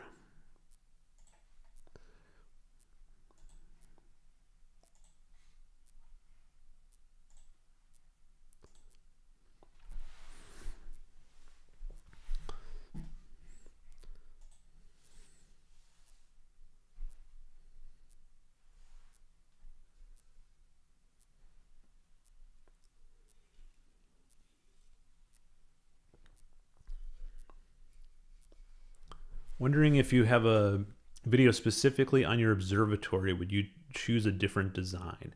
I don't have just one video on my observatory. It's a series about building it, but the first couple videos go more into like, I think, why I picked the roll off roof design and some of the other considerations with like climate and different things you should think about when designing an observatory.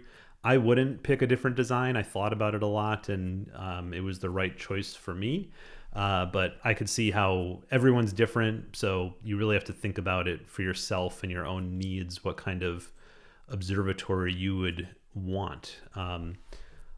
If for a bigger telescope, like, you know, like what Dylan uses, like a big Schmidt Cassegrain, I think a dome can make a lot more sense. But for me, I use mostly smaller stuff and like lenses like this, and so a roll off makes a lot more sense. Because I also really liked the idea of having two piers.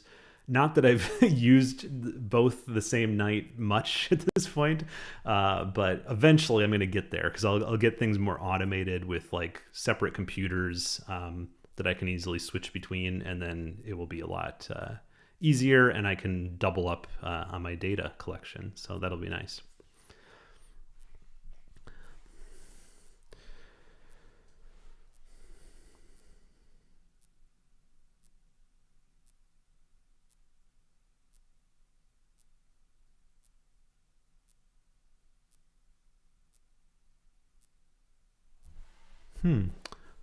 There's a quiet ticking sound like a watch. I can't hear it, but maybe it's something to do with my setup. That's interesting. Do you have any tips for cleaning the camera mirror when it's dirty? The camera mirror shouldn't have any effect on astrophotography. It only is because you don't use typically the optical viewfinder when you're doing astrophotography, and the mirror is only for looking through the optical viewfinder. So I wouldn't worry about cleaning the mirror. Auto center failed. But if you mean the sensor, there are sensor cleaning kits that are like one-time use kind of things that you can try if you have a dirty sensor. But I would definitely suggest first just try, you know, opening up the mirror and just blowing take the camera upside down and just blow the sensor.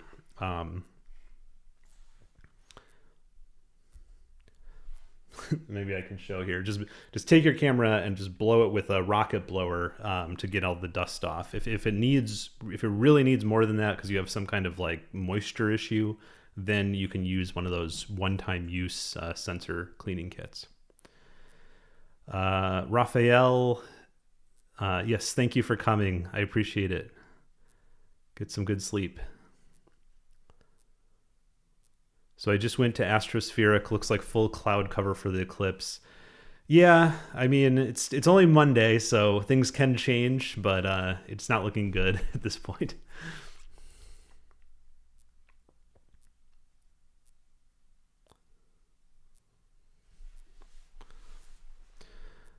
All right, let's see. Why did it fail?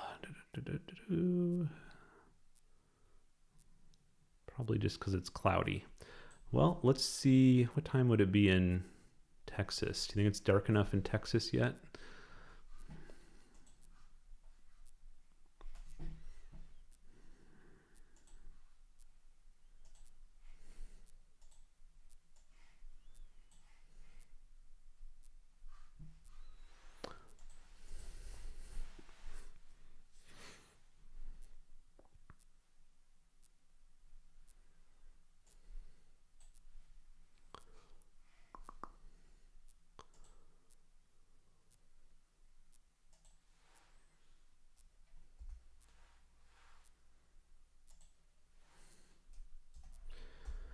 Okay, I know it looks the same, but this is my Texas setup. I use the same software stack, so This is Sequence Generator Pro again, but let's take a picture here, see what we're seeing. Oh, didn't mean to move to HA. I wanted Loom set.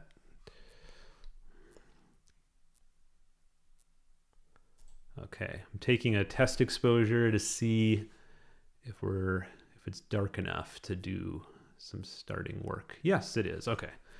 So basically, I didn't look up sunset, but if it's dark enough that in home position we're seeing this many stars, that's good enough to start going with our work here. So this is something I've been working on for a while here in Texas, which a lot of people in the Starfront have been doing, which is the Dolphin Head Nebula. I'm doing a 4-panel mosaic of it, and I can show you the progress I've made so far.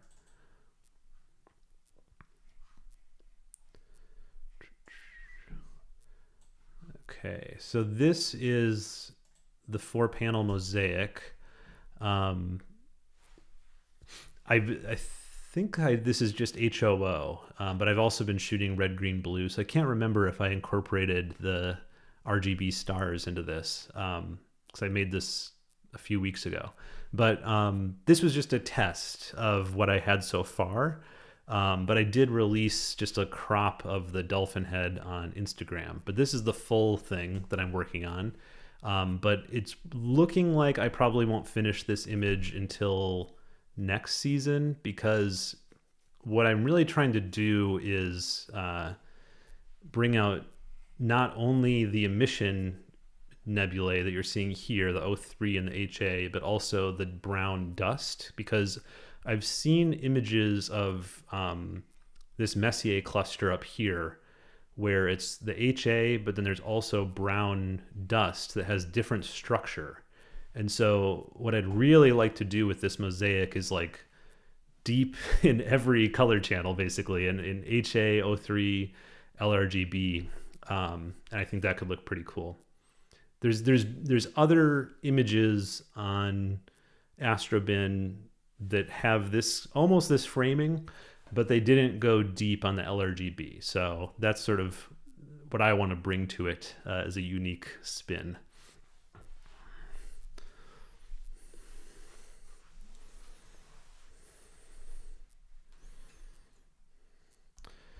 All right.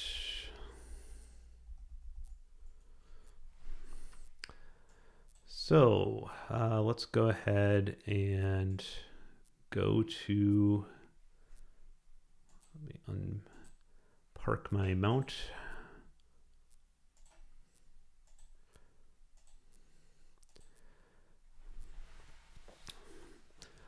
And for people that are joining now or didn't see the last part, this is Sequence Generator Pro. It's the software I still use.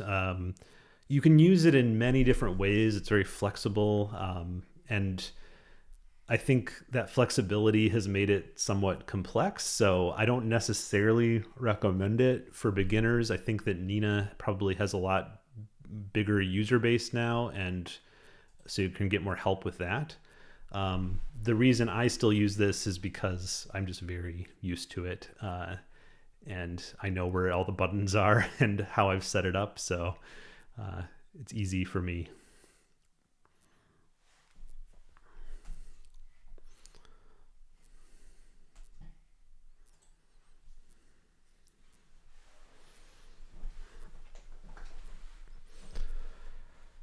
When doing a mosaic, how much overlap do you need? At Starfront, I use 15%, I think, 12 or 15%, something like that. It depends on how flat your field is. With a telescope, generally 15% is fine. So you could probably even go down to 10% with a telescope, 10% overlap. I'm also doing a big mosaic with camera lenses, and for that I'm using 23% because I just did a lot of experimentation and found that's how much it needed to avoid too much distortion on the edges, because camera lenses aren't as well corrected as telescopes. Let's see here. Let's go ahead and start the guiding. See what it's looking like.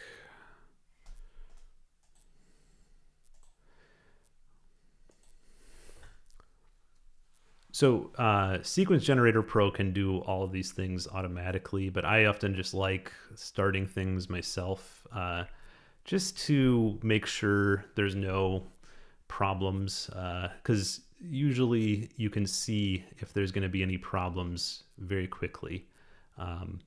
But if you wait a couple seconds and you're like, oh yeah, the guiding looks good, I'm not seeing anything out of whack here, it just sort of gives me that assurance that it's going to be a good night. I also just like sort of watching it and sort of like feeling like I'm actually controlling the telescope over the internet. Let's see, can we go to, no, I'll leave it at -5. Okay, I'm gonna be doing HA tonight because there's a bright moon, so I'll just focus the HA filter here.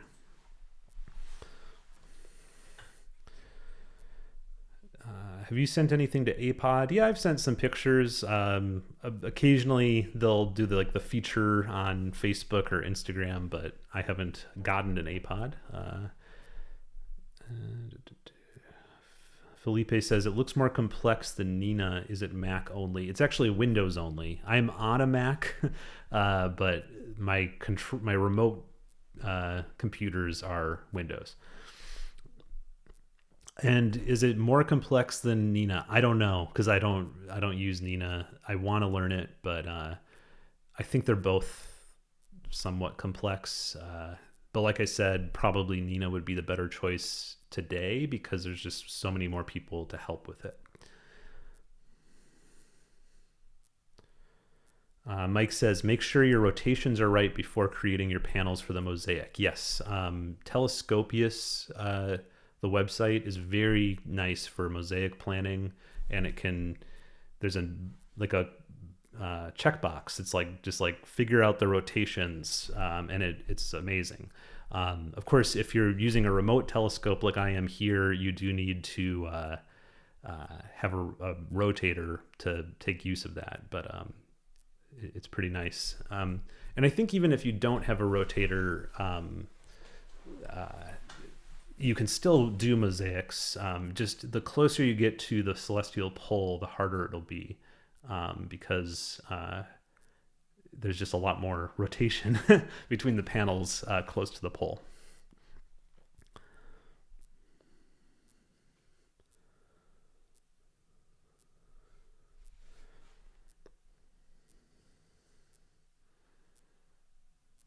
Oh, that was interesting. It looked like an airplane went through or something, and then it was doing the focusing on the airplane.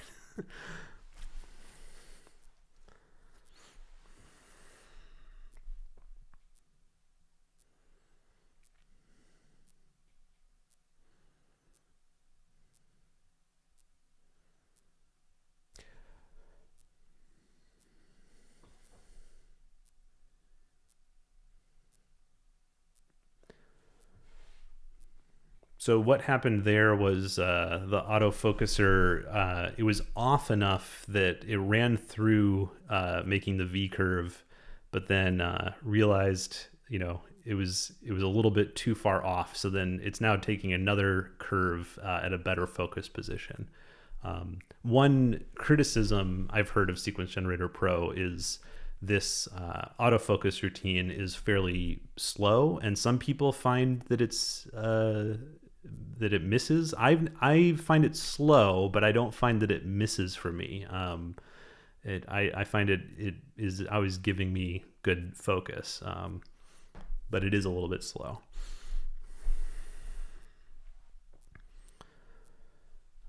Felipe says, all I'm missing from a remote setup is the autofocuser. I've been asking for recommendations.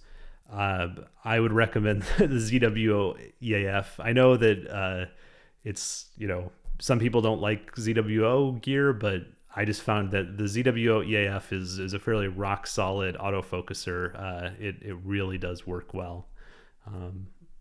That would be my top recommendation.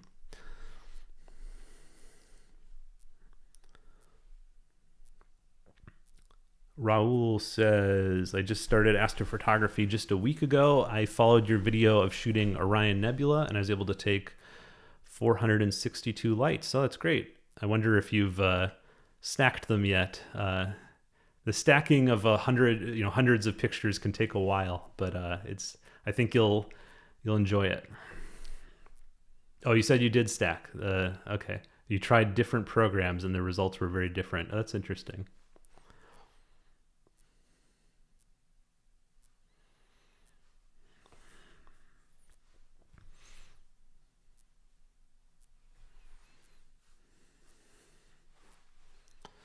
Okay, this for anyone that's hasn't seen an autofocus routine, this is called the V curve. You see how it makes a V like this, and when you tune your autofocus settings, you want this V to be fairly.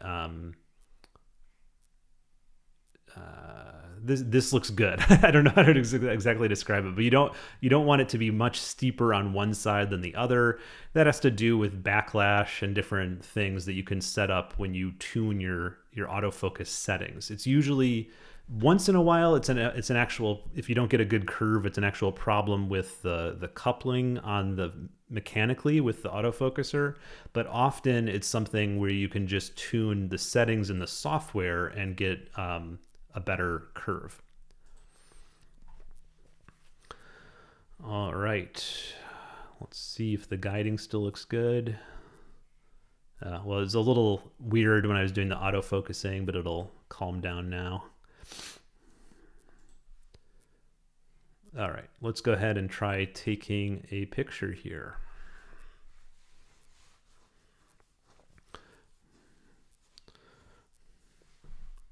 So I sort of mentioned this. I already slewed and centered on this object just because I like doing it manually, just to make sure there's no problems with my rig, and just because I enjoy sort of manual control. But when you start a sequence, of course, it confirms that everything is correct. And it also confirms the rotation angle. And so you can see here's my rotator. It says current position 200 degrees. Something funny about the Pegasus Falcon V2 and this version of Sequence Generator Pro is that these degree things do not match up, and I've tried to like sync them in a bunch of different ways and they never match up, but it doesn't matter because it still works. But it's sort of funny that they don't match up between the two pieces of software. I'm sure probably if I upgraded Sequence Generator Pro or got Nina, those would match. But I'm often in this way of like, oh well, if something is working well enough for my needs, I don't feel the need to upgrade. And then sometimes when I do upgrade, it breaks things. Like with this Pegasus stuff, I started upgrading the firmware and it ended up breaking a bunch of stuff here in Starfront. That was one of my lessons, I guess, so far, was upgrading firmware can be dangerous remotely.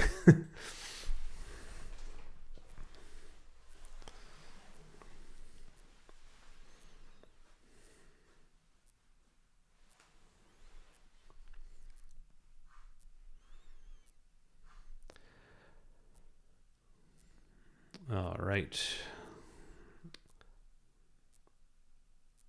I think another reason I often just do that, the autofocus and the slewing manually, is because it's probably not quite dark enough yet. So I'm just sort of delaying. I'm having fun controlling the software, but I don't need to really start the sequence until after it's fully dark. And so I think 8:30 might be good out there. I'm not sure. I think by 8:30 here it was dark, so I'm not sure in Texas.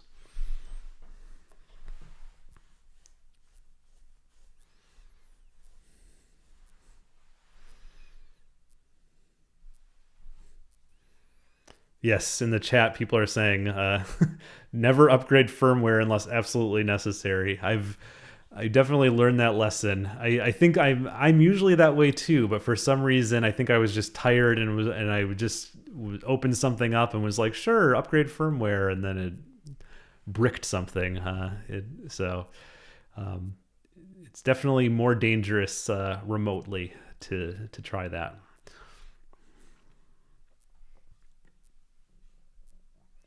Let's see. Can I make this full screen? That's better.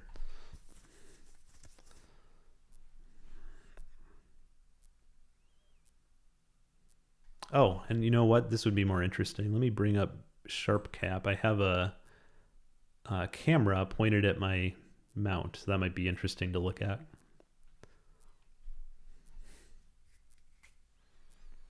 SharpCap is an interesting piece of software. It has a lot of cool features. You can do live stacking.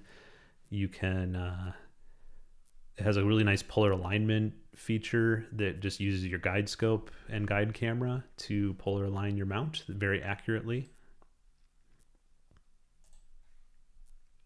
And you can use it for deep sky capture too. I've sometimes done that.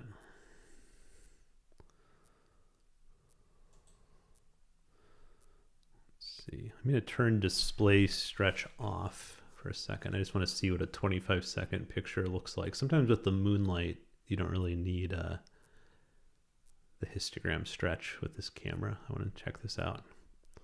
Yeah, I think that looks good. Okay, so you can see this is sort of interesting. This is my mount here. So these are the counterweights. And you can see that this is very far over because this object, Dolphin Head, is down here, I think. Like it's in, what is this? Canis Major? This is Sirius here. And I think the Dolphin Head is down here. So maybe, I think, well, actually we could probably check. Let's see. Here's my mount information. Okay, 36 degrees altitude right now. So that's actually not too bad. I've been imaging it down to even like 15 degrees in HA, which is pretty crazy. But I would say the horizons in at Starfront are pretty dark.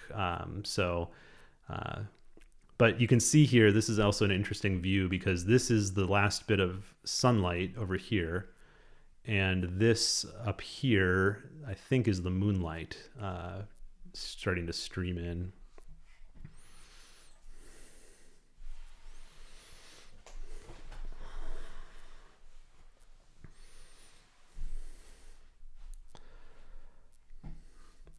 For anyone just joining, this is my remote telescope in Texas. I was going to try to stream from both observatories, my one in New Hampshire and the one in Texas, but it looks like we have clouds, some thin clouds here in New Hampshire, but I'll maybe check again at some point to see if they went away.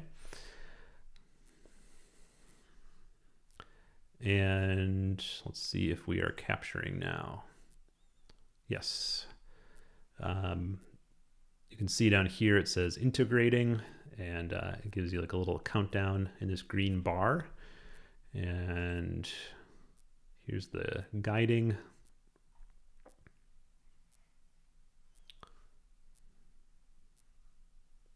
That's an interesting excursion, but that might have happened before it started taking the picture because it was focusing and doing other things. Hopefully. I haven't checked the wind reports or anything to see if we're getting a lot of wind.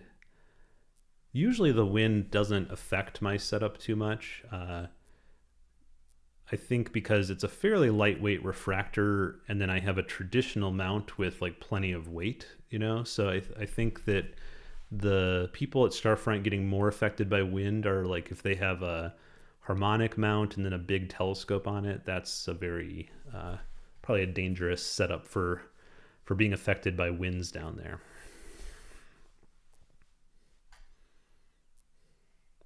It's interesting to watch this view and watch the telescope start to move around, especially early in the night. You'll sometimes see them slewing to different objects.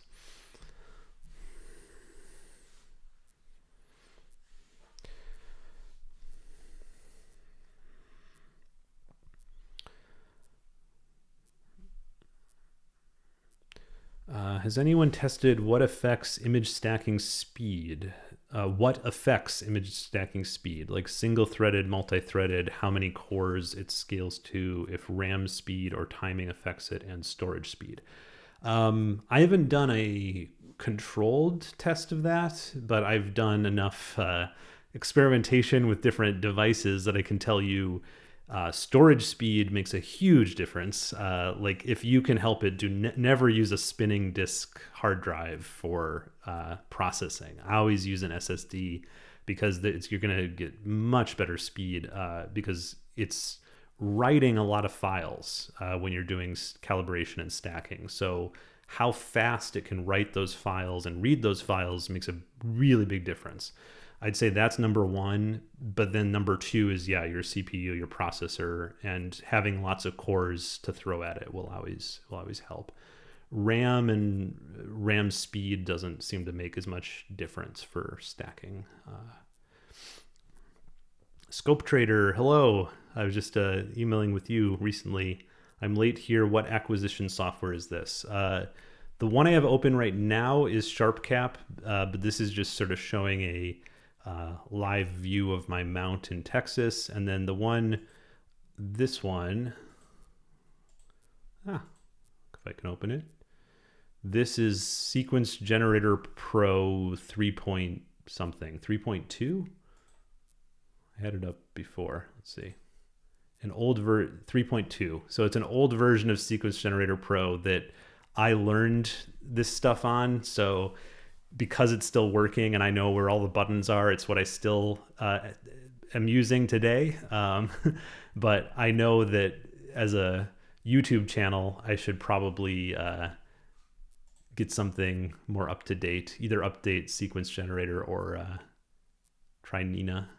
But I still enjoy this one. And one thing I enjoy about it, I don't know, someone can correct me if I'm wrong here, is I really like being able to just like go here into the plan at any point and just like change things. Like right now it's integrating on this row right here, HA, 10-minute exposures, but I actually don't want it to take 100 exposures. I want it to take 70. So I can just change that live and it updates live. I don't have to pause the sequence. I don't have to do anything like that. And that kind of flexibility is really helpful for me because I'm often here in New Hampshire, like battling clouds and I have my best laid plan, but then I change it and I want to just be able to like work on it while it's capturing. So I really like that. I can change things and I can resave the sequence and do all kinds of things while it's actually working on the sequence. And I only explored Nina a little bit, but I found it was more difficult for me to like have that kind of flexibility.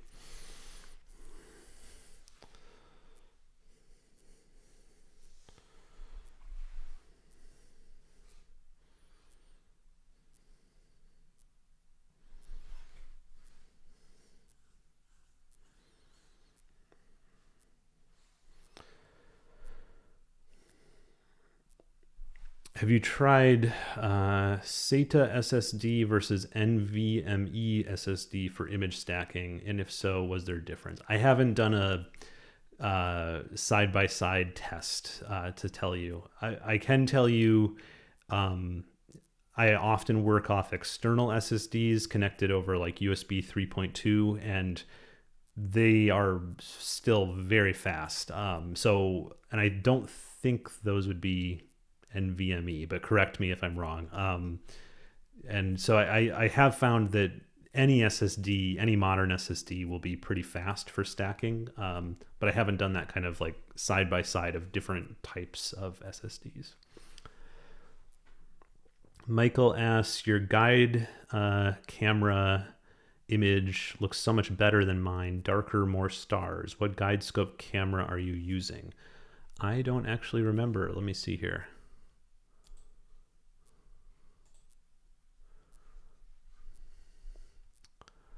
Can I open that while this is guiding? Let's see. No, it's stopped. Oh, I guess the profile might tell me. Okay, an ASI 290 mini and a William Optics Uniguide 50. But I would say the number of stars and the darkness of the sky is probably just about starfront. If you're at starfront 2, then I don't know. But or it's either about starfront or just like this brightness control, right? Like you can make it darker or brighter. So maybe you're just like brighter. I like it sort of in between where I can still see some of these dim stars, but yeah. The guiding, this is normal, I guess, for the guiding. Maybe a little bit choppier than sometimes. It's always under, an arc second total, but it'll vary from, I think the best I've seen down there with this mount and setup is like 0.4 total RMS. Definitely way overboard for what I actually need, because I'm shooting at a 350 millimeter focal length, so it's a very wide field setup, so I don't need excellent guiding really.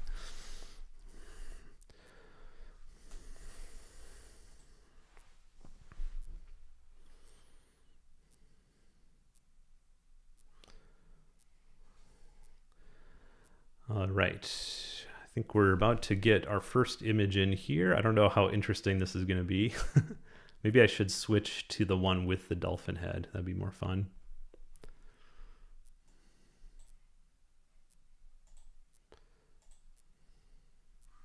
Oh, well, that's sort of interesting. I think that's one of the Messier star clusters. I should know which one, but I forget. Someone maybe in the chat can tell me, what's the Messier star cluster that's close to the Dolphin Head Nebula? Is it M13? I can't remember. So as you can see, there's not like a whole lot of HA visible in one 10-minute sub.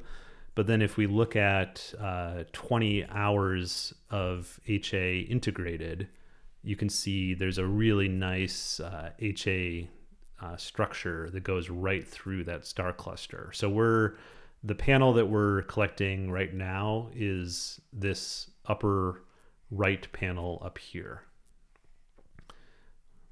So it looks like it has the least amount of O3, but still a little bit, and but the HA is actually fairly strong up here, even though it might not look like it in one single 10-minute sub. You can basically just see it a little bit in this corner, I think.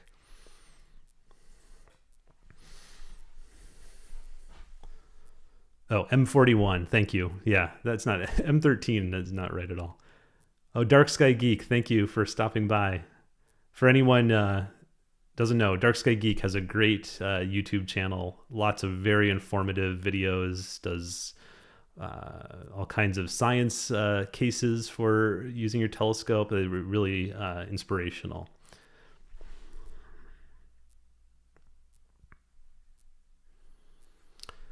Oh, Michael says, oh no, are those halos on those guide stars getting ready to start my sequence at Starfront? Let's see. Yeah, I don't know. That might be thin clouds. Let's look at the... ooh, something just shot through. Let's look at this again. I don't know. I can't tell from that if there are thin clouds. Let's look at the all sky cam at Starfront. So if you go to the Starfront website and then you go to observatory status,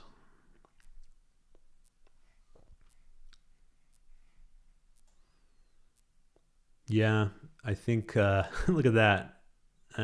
Looks like we got clouds both in Texas and in New Hampshire. Well, it figures that the night I picked for my first live stream, that where it looked perfectly clear in both places, I'd get clouds in both places. Yeah, I'm seeing some clouds in the sky for sure.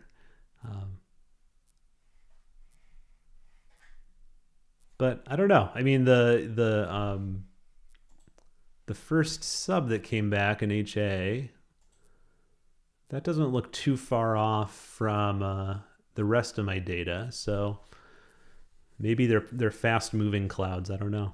But and I don't really see any big halos on the stars here, interestingly. But a lot of times I don't. Then you look at the subframe selector or something, and you see, oh yeah, this is pretty poor quality compared to the rest. But I'll keep capturing, and I can always sort through bad frames later.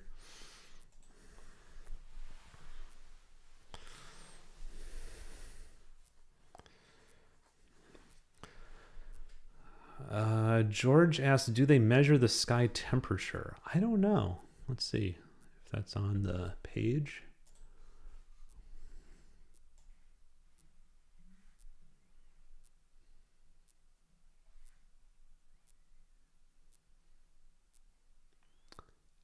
If they do, I don't see it reported, George, but I know that the roofs are connected to weather stations.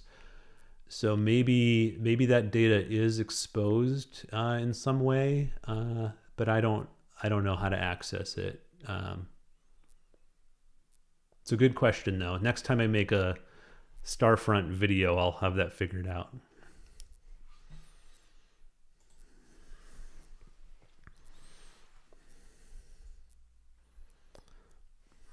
Whoops, I always do that. Okay, let's see. I'm in building 6. Looks pretty good on the CDK 17, said Scope Trader. Yeah. Long focal length, though. Yeah, sometimes it's harder to see clouds at long focal length. And I mean, even here, this is wide, 350, and I'm not seeing it. But then someone pointed out they saw these halos around the bright stars in the guide scope view, and that's usually indication of thin clouds. And it's a good point, because I don't think that's just a scope artifact.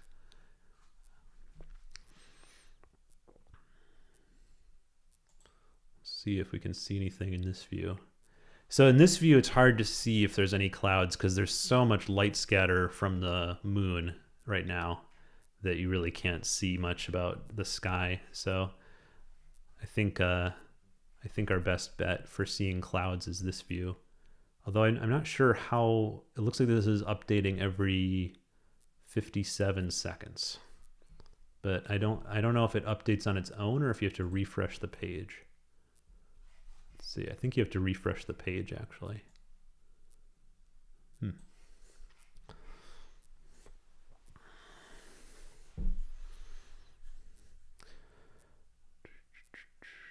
Have you ever used the Astro Shader app on iPhone?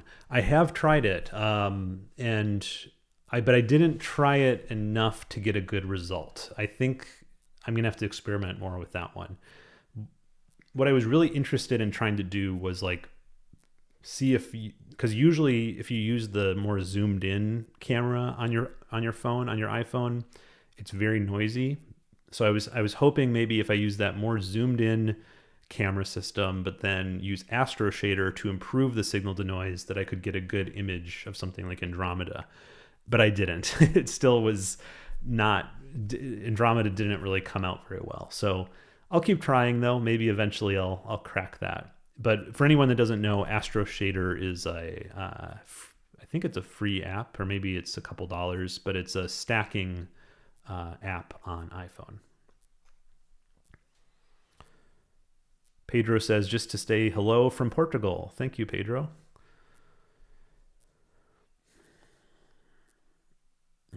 Squish VR says, is a go-to 114-900 for $100 a bargain? It's hard to say. A lot of those telescopes that are 114 millimeter aperture are very difficult to use. But I think when I was showing the photos earlier, someone got a very nice picture of Orion with one. But I would be skeptical of the mount probably if it's $100. I'm not sure.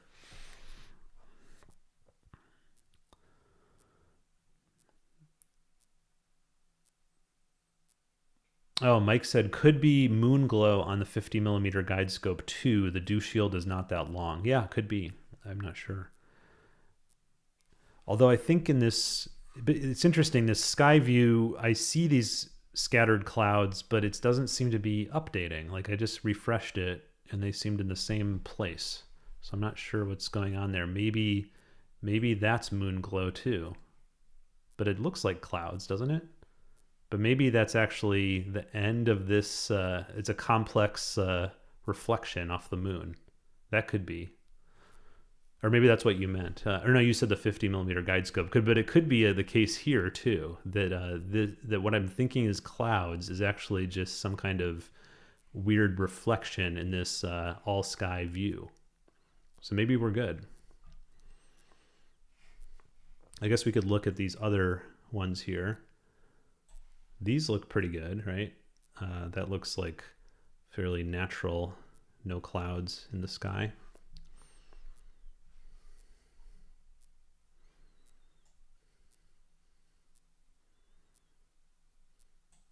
I'm in building 1, but I'm not sure if I can really point out my telescope here. I think it's this one right in front of this this Takahashi Epsilon.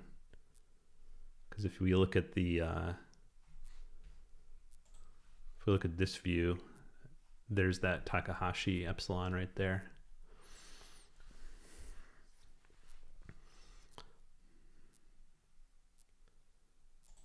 Okay, let's see. Yeah, we're almost at the second 10-minute sub, so we'll see. We'll blink between these and see if we see anything different.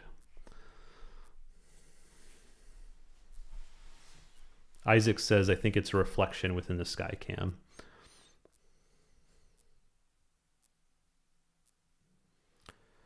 Some other people joining. Sharon, hi from Australia. Chris from Albuquerque. Steve from cloudy Washington State. Another person here says, is it a reflection of the building? I get weird reflections in my all sky cam from the moon all the time. Yeah, it probably is, because this has satellite trails, but it still doesn't look like a cloudy frame at all. It looks very consistent to the first one. So if I go back to the previous frame, there's the first frame I shot. You can see there's some HA response up here. There's the cluster. Here's the second frame. And you can see these satellite trails, but I don't see any indication of clouds. Like there's no halos around the bright stars in this frame. So I think we're good.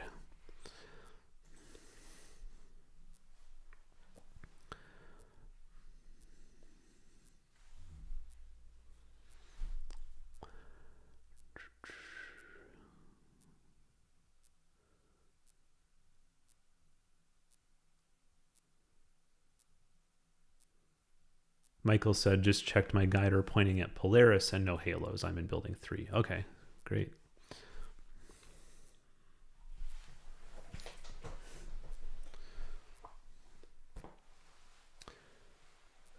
Sean asks, do satellite trails automatically make a sub useless? No, they don't. When you take at least 20 subs and turn on a rejection algorithm, when you stack, it recognizes that this is an outlier. These pixels are much brighter than everything else in the stack. And so it still uses this sub, but it doesn't use this particular line of pixels. So it can reject just those pixels and not include those in your stack, but include everything else in this sub. So very smart software that it can do that automatically, and all of the major stacking programs have that. Usually it's turned on automatically, but you'd want to check then, and usually it's called something like sigma clipping or something like that.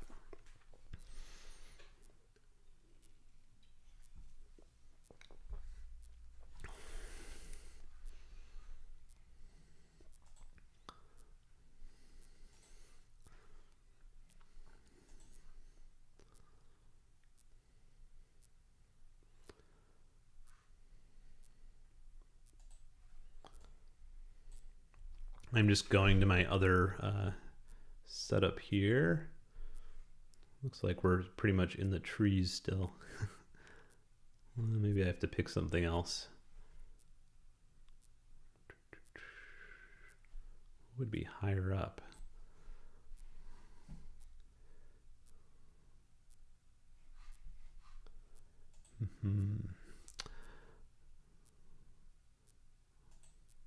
Well, I might close this stream soon. Let's see.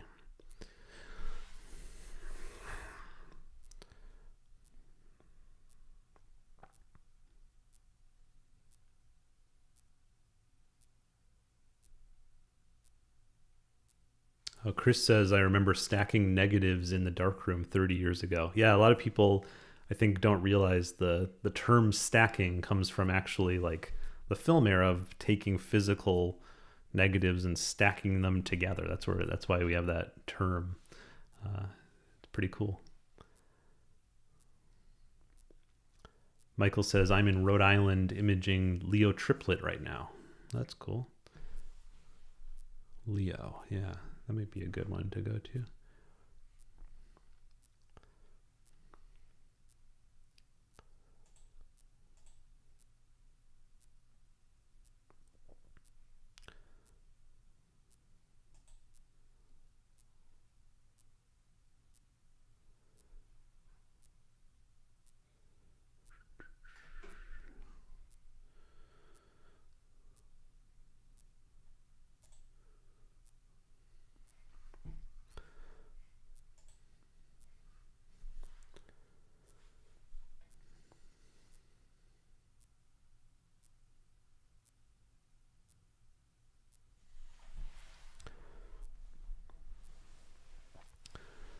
Sean says, I've got a few film cameras, would love to try darkroom stacking. Yeah, I'd really like to try that too.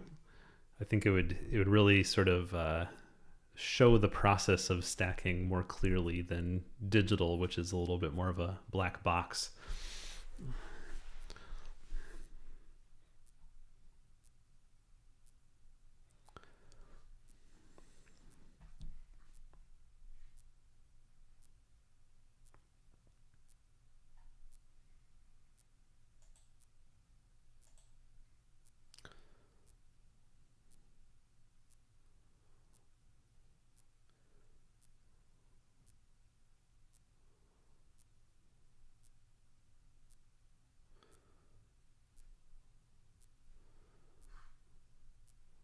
Looks like about half the scopes here are sort of pointed generally over in the direction I'm pointed, and then the other half are not doing anything yet, still parked. Maybe they're working on broadband projects where they'll wait till the moon sets, but I think the moon's going to be up most of the night tonight.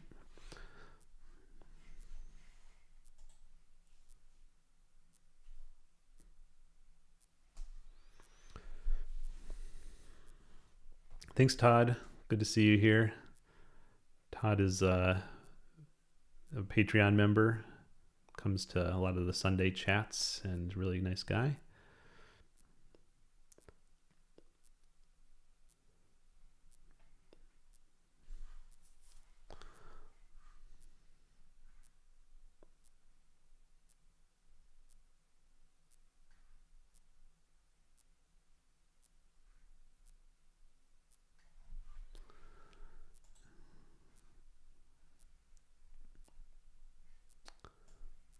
So for some reason, I thought Arrigo was going to be high enough that I wasn't going to hit that tree, even with my wide field setup, but looks like I was wrong. So I'm not sure if I can do anything of much with this, with my backyard lens-based setup, because I don't think anything's much higher than Arriga that has nebulae.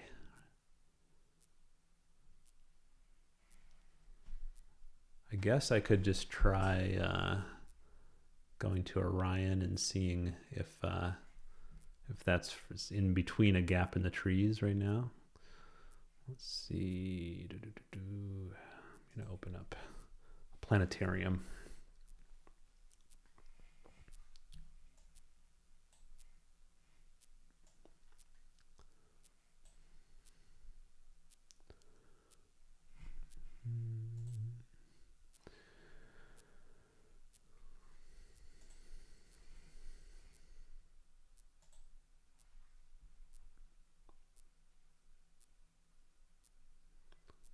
try going, is this Beetlejuice here? Let's try going to Beetlejuice.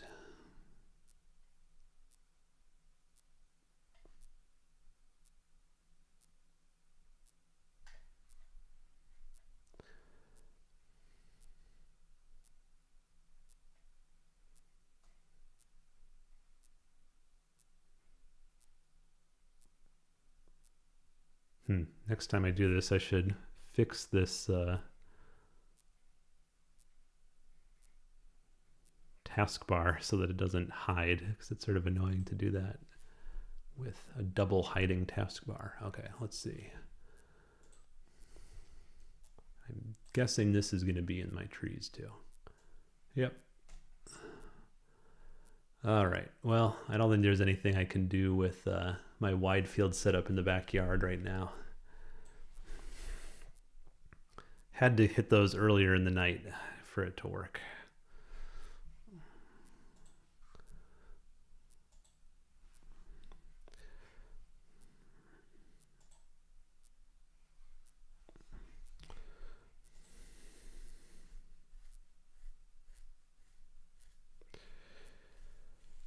If a cable snag happens, is there a technician on hand to fix it, or do you have to wait until the next day? I'd say there are technicians at Starfront, but they don't like to go into the observatories on clear nights when everyone's imaging, so it's unlikely it would be fixed, I think, that night. I think you usually have to wait the next day.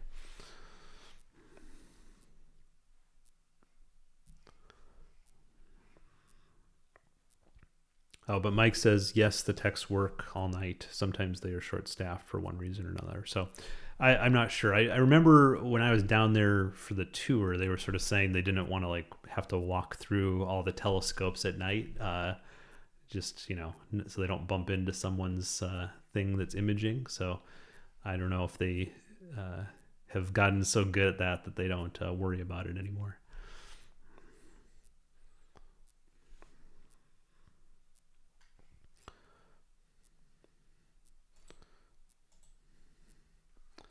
All right, this is looking pretty good still. I have my autofocuser set up so that it autofocuses automatically every hour and on filter change, and when it moves to a different panel in the mosaic. So I really usually just watch this for like the first 20 minutes, and then if everything is looking good like it is, then I just leave it alone for the night. I know that probably no one on this chat uses Sequence Generator Pro, but if you do, there's a little button right there, sequence settings. This is where you can tell it when to end the sequence. So you can also have it have safe, unsafe things with the roof. But it has a bunch of different features for knowing like how and when to restart a sequence and when to abort. So there's a bunch of abort conditions that that are not right here, but so it's complicated. But anyways, this is something I find useful where I just, if I know an object is going to be too low for me to want to continue with it, I'll just have it end the sequence at a particular time. But you could also just add, if you wanted to continue on with something else after that point, you could just add it here to your list of targets. Like this is 4 panels in the same object, but I could just add more objects here to this list.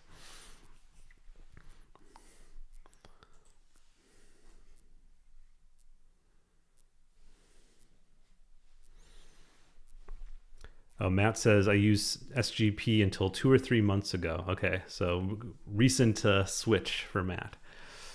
I probably will switch to Nina eventually, because I am interested in a lot of the plugins, like the tilt kind of thing and some of the focusing options, but haven't had the time yet, I guess. And then I guess I'm also worried about switching with a remote rig, because when things are working with the remote rig, it's hard hard to want to fix something that's working. Have I played with ECOS at all? Yes. Rob Lancaster, part of the Delaware Astronomical Society, showed me it a number of years ago. I thought it was cool that it can work with Macs, and so something else I want to play with. There was some particular reason, some software or something that it wasn't quite working with when I first tried it. So then I gave up on it, but I'm sure there's been a lot of improvements over the years. And for anyone that doesn't know, ECOS is open source program like this one, like a control software, part of the K-Stars package.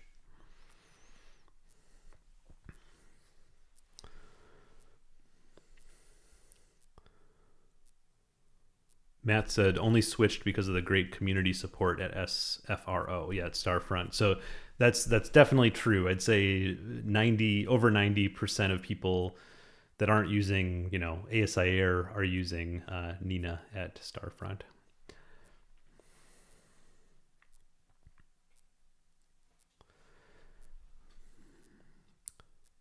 PTK Weyer says, heard of SGP, but my university's observatory uses ACP for its control system. Personally, I use Nina. Yeah, I think SGP and Nina are more like consumer focused, and ACP is more like complex observatories.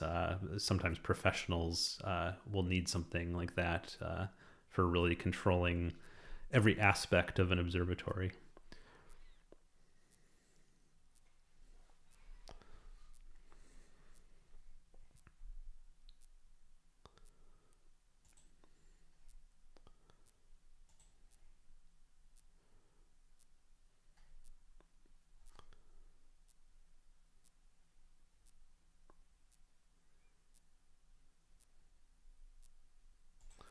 Oh, I should mention this. This is another thing where, speaking of like firmware updates, this stopped working completely unless you updated the firmware. And then when I updated the firmware, the flat panel stopped working. So it still opens and closes, which can be nice for like taking darks or something. But I haven't been able to take flats for a while now, because when I updated the firmware, this Wanderer flat panel stopped working for me. I don't know if it's just mine or something went awry there. But I saw that Starfront is going to start offering these Deep Sky DAD flat panels that, instead of opening like this one where it like flips out, they're going to flip to the side. And so I might switch to that, give that a try.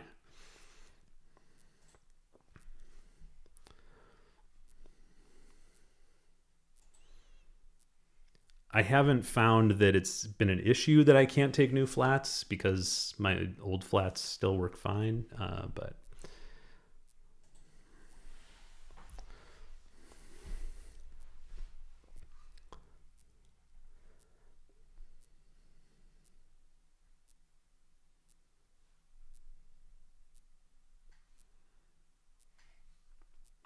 Sergio asked, why different exposure times, some 600 seconds, some 120 seconds? Yeah, that's it's for different filters. So this is a mono camera. And so right now I'm just capturing H alpha at 10 minutes each. But when I'm capturing the red, green, and blue, I do 120 seconds. I know some people down at Starfront are doing a lot longer than that. But I haven't seen the need. I find at 2 minutes, I'm getting plenty of signal. So I'm just going with shorter for the red, green, and blue. And it also just sort of simplifies my capture, because I only have 2 exposure times. I use 120 seconds for luminance, red, green, and blue, and then 600 seconds for the narrowband filters.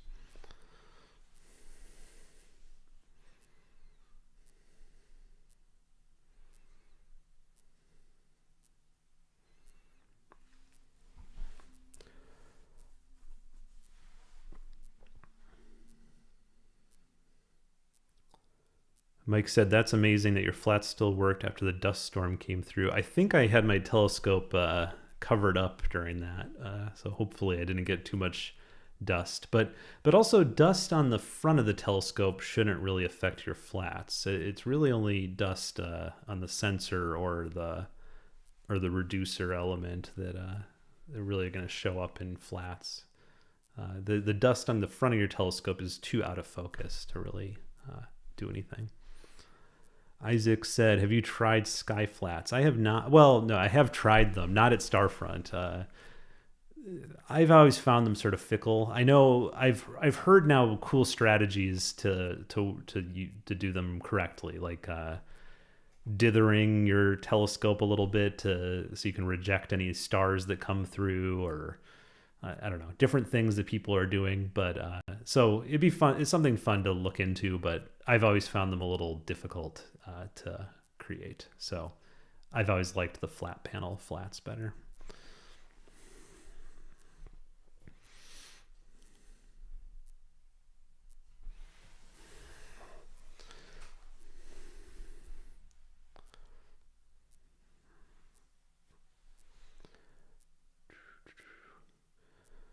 All right, I think I'm going to wrap this up soon here. If you have any final questions or comments about this live stream, go ahead. I guess I'll say in the closing here that if you came in earlier in this live stream, I was showing, let me switch to it. I was showing off prints that were sent to me through the mail. And so if you look in the description for this live stream, this is something I'm going to do regularly, is critique astrophotography prints. And so if you're interested in that, go ahead and send them to me. I'm planning to do probably at least one live stream a month, and I'm sure I'll just have a perpetual backlog for image critique. And if there's anything that you want to see in future live streams, one idea I thought would be cool that no one's really done, to my knowledge, is a live stream of more basic astrophotography, like just a telescope. I mean, not even a telescope. Just a camera and a lens on a tripod. And I could do it in my backyard and actually connect one of these cameras to the live stream. So you'd be seeing what I'm seeing on the screen of the camera, and then there would be another camera pointed at me, and I could do sort of like a live demo of very basic, like untracked astrophotography live. I thought that might be neat. I'll have to see if it works. I'm not quite sure, but it sounds like something that could be fun. I have now a Sony, what is it called? A Sony ZVE1. And I was amazed at how well the live video from that looked of different deep sky objects. It's the same sensor that's in the A7S3. So it's a very big pixel kind of low light sensor. So I think that would be a neat live stream idea sometime. But it's, I guess I just got this setup going, and now I'm thinking about bringing it all outside, but I'm sure I'll do it at some point. Julian asked, do you always recommend using flats? Yes. You say that you have a small sensor, a 533, never felt the need to use a flat. Yeah, I mean, if you want to try to get away with it and not use them, but I would at least do the experiment. I would try doing all your calibration frames correctly and trying calibration versus no calibration, and see if you really see no difference after processing. And I guess another issue sometimes I have when people do those videos where they're like, I don't use any calibration frames, and they just show the raw subs or something calibrated and not calibrated, is sometimes calibration issues don't show up until after you're really well into processing. And so I would do some experiments yourself. If you find really with a small sensor you don't need flats, then don't take them. But I've always found flats are useful in astro processing.